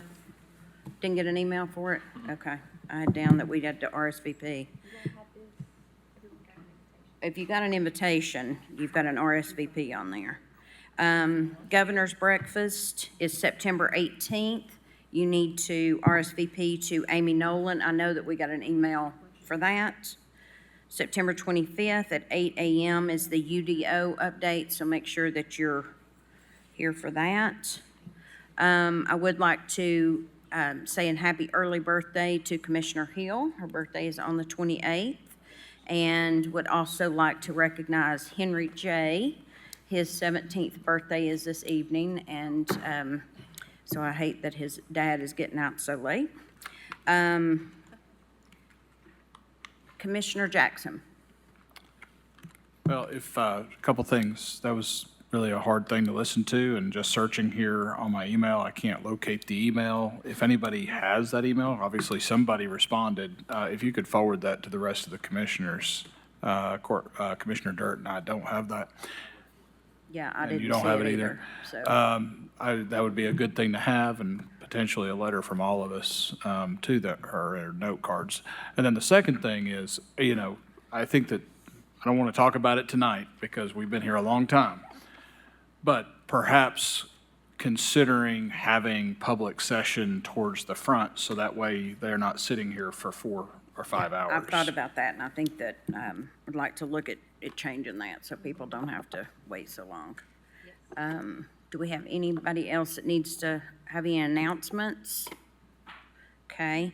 I'll just leave you with this. Act as if what you do makes a difference, because it does. So you all have a good evening. We'll see you September 2nd.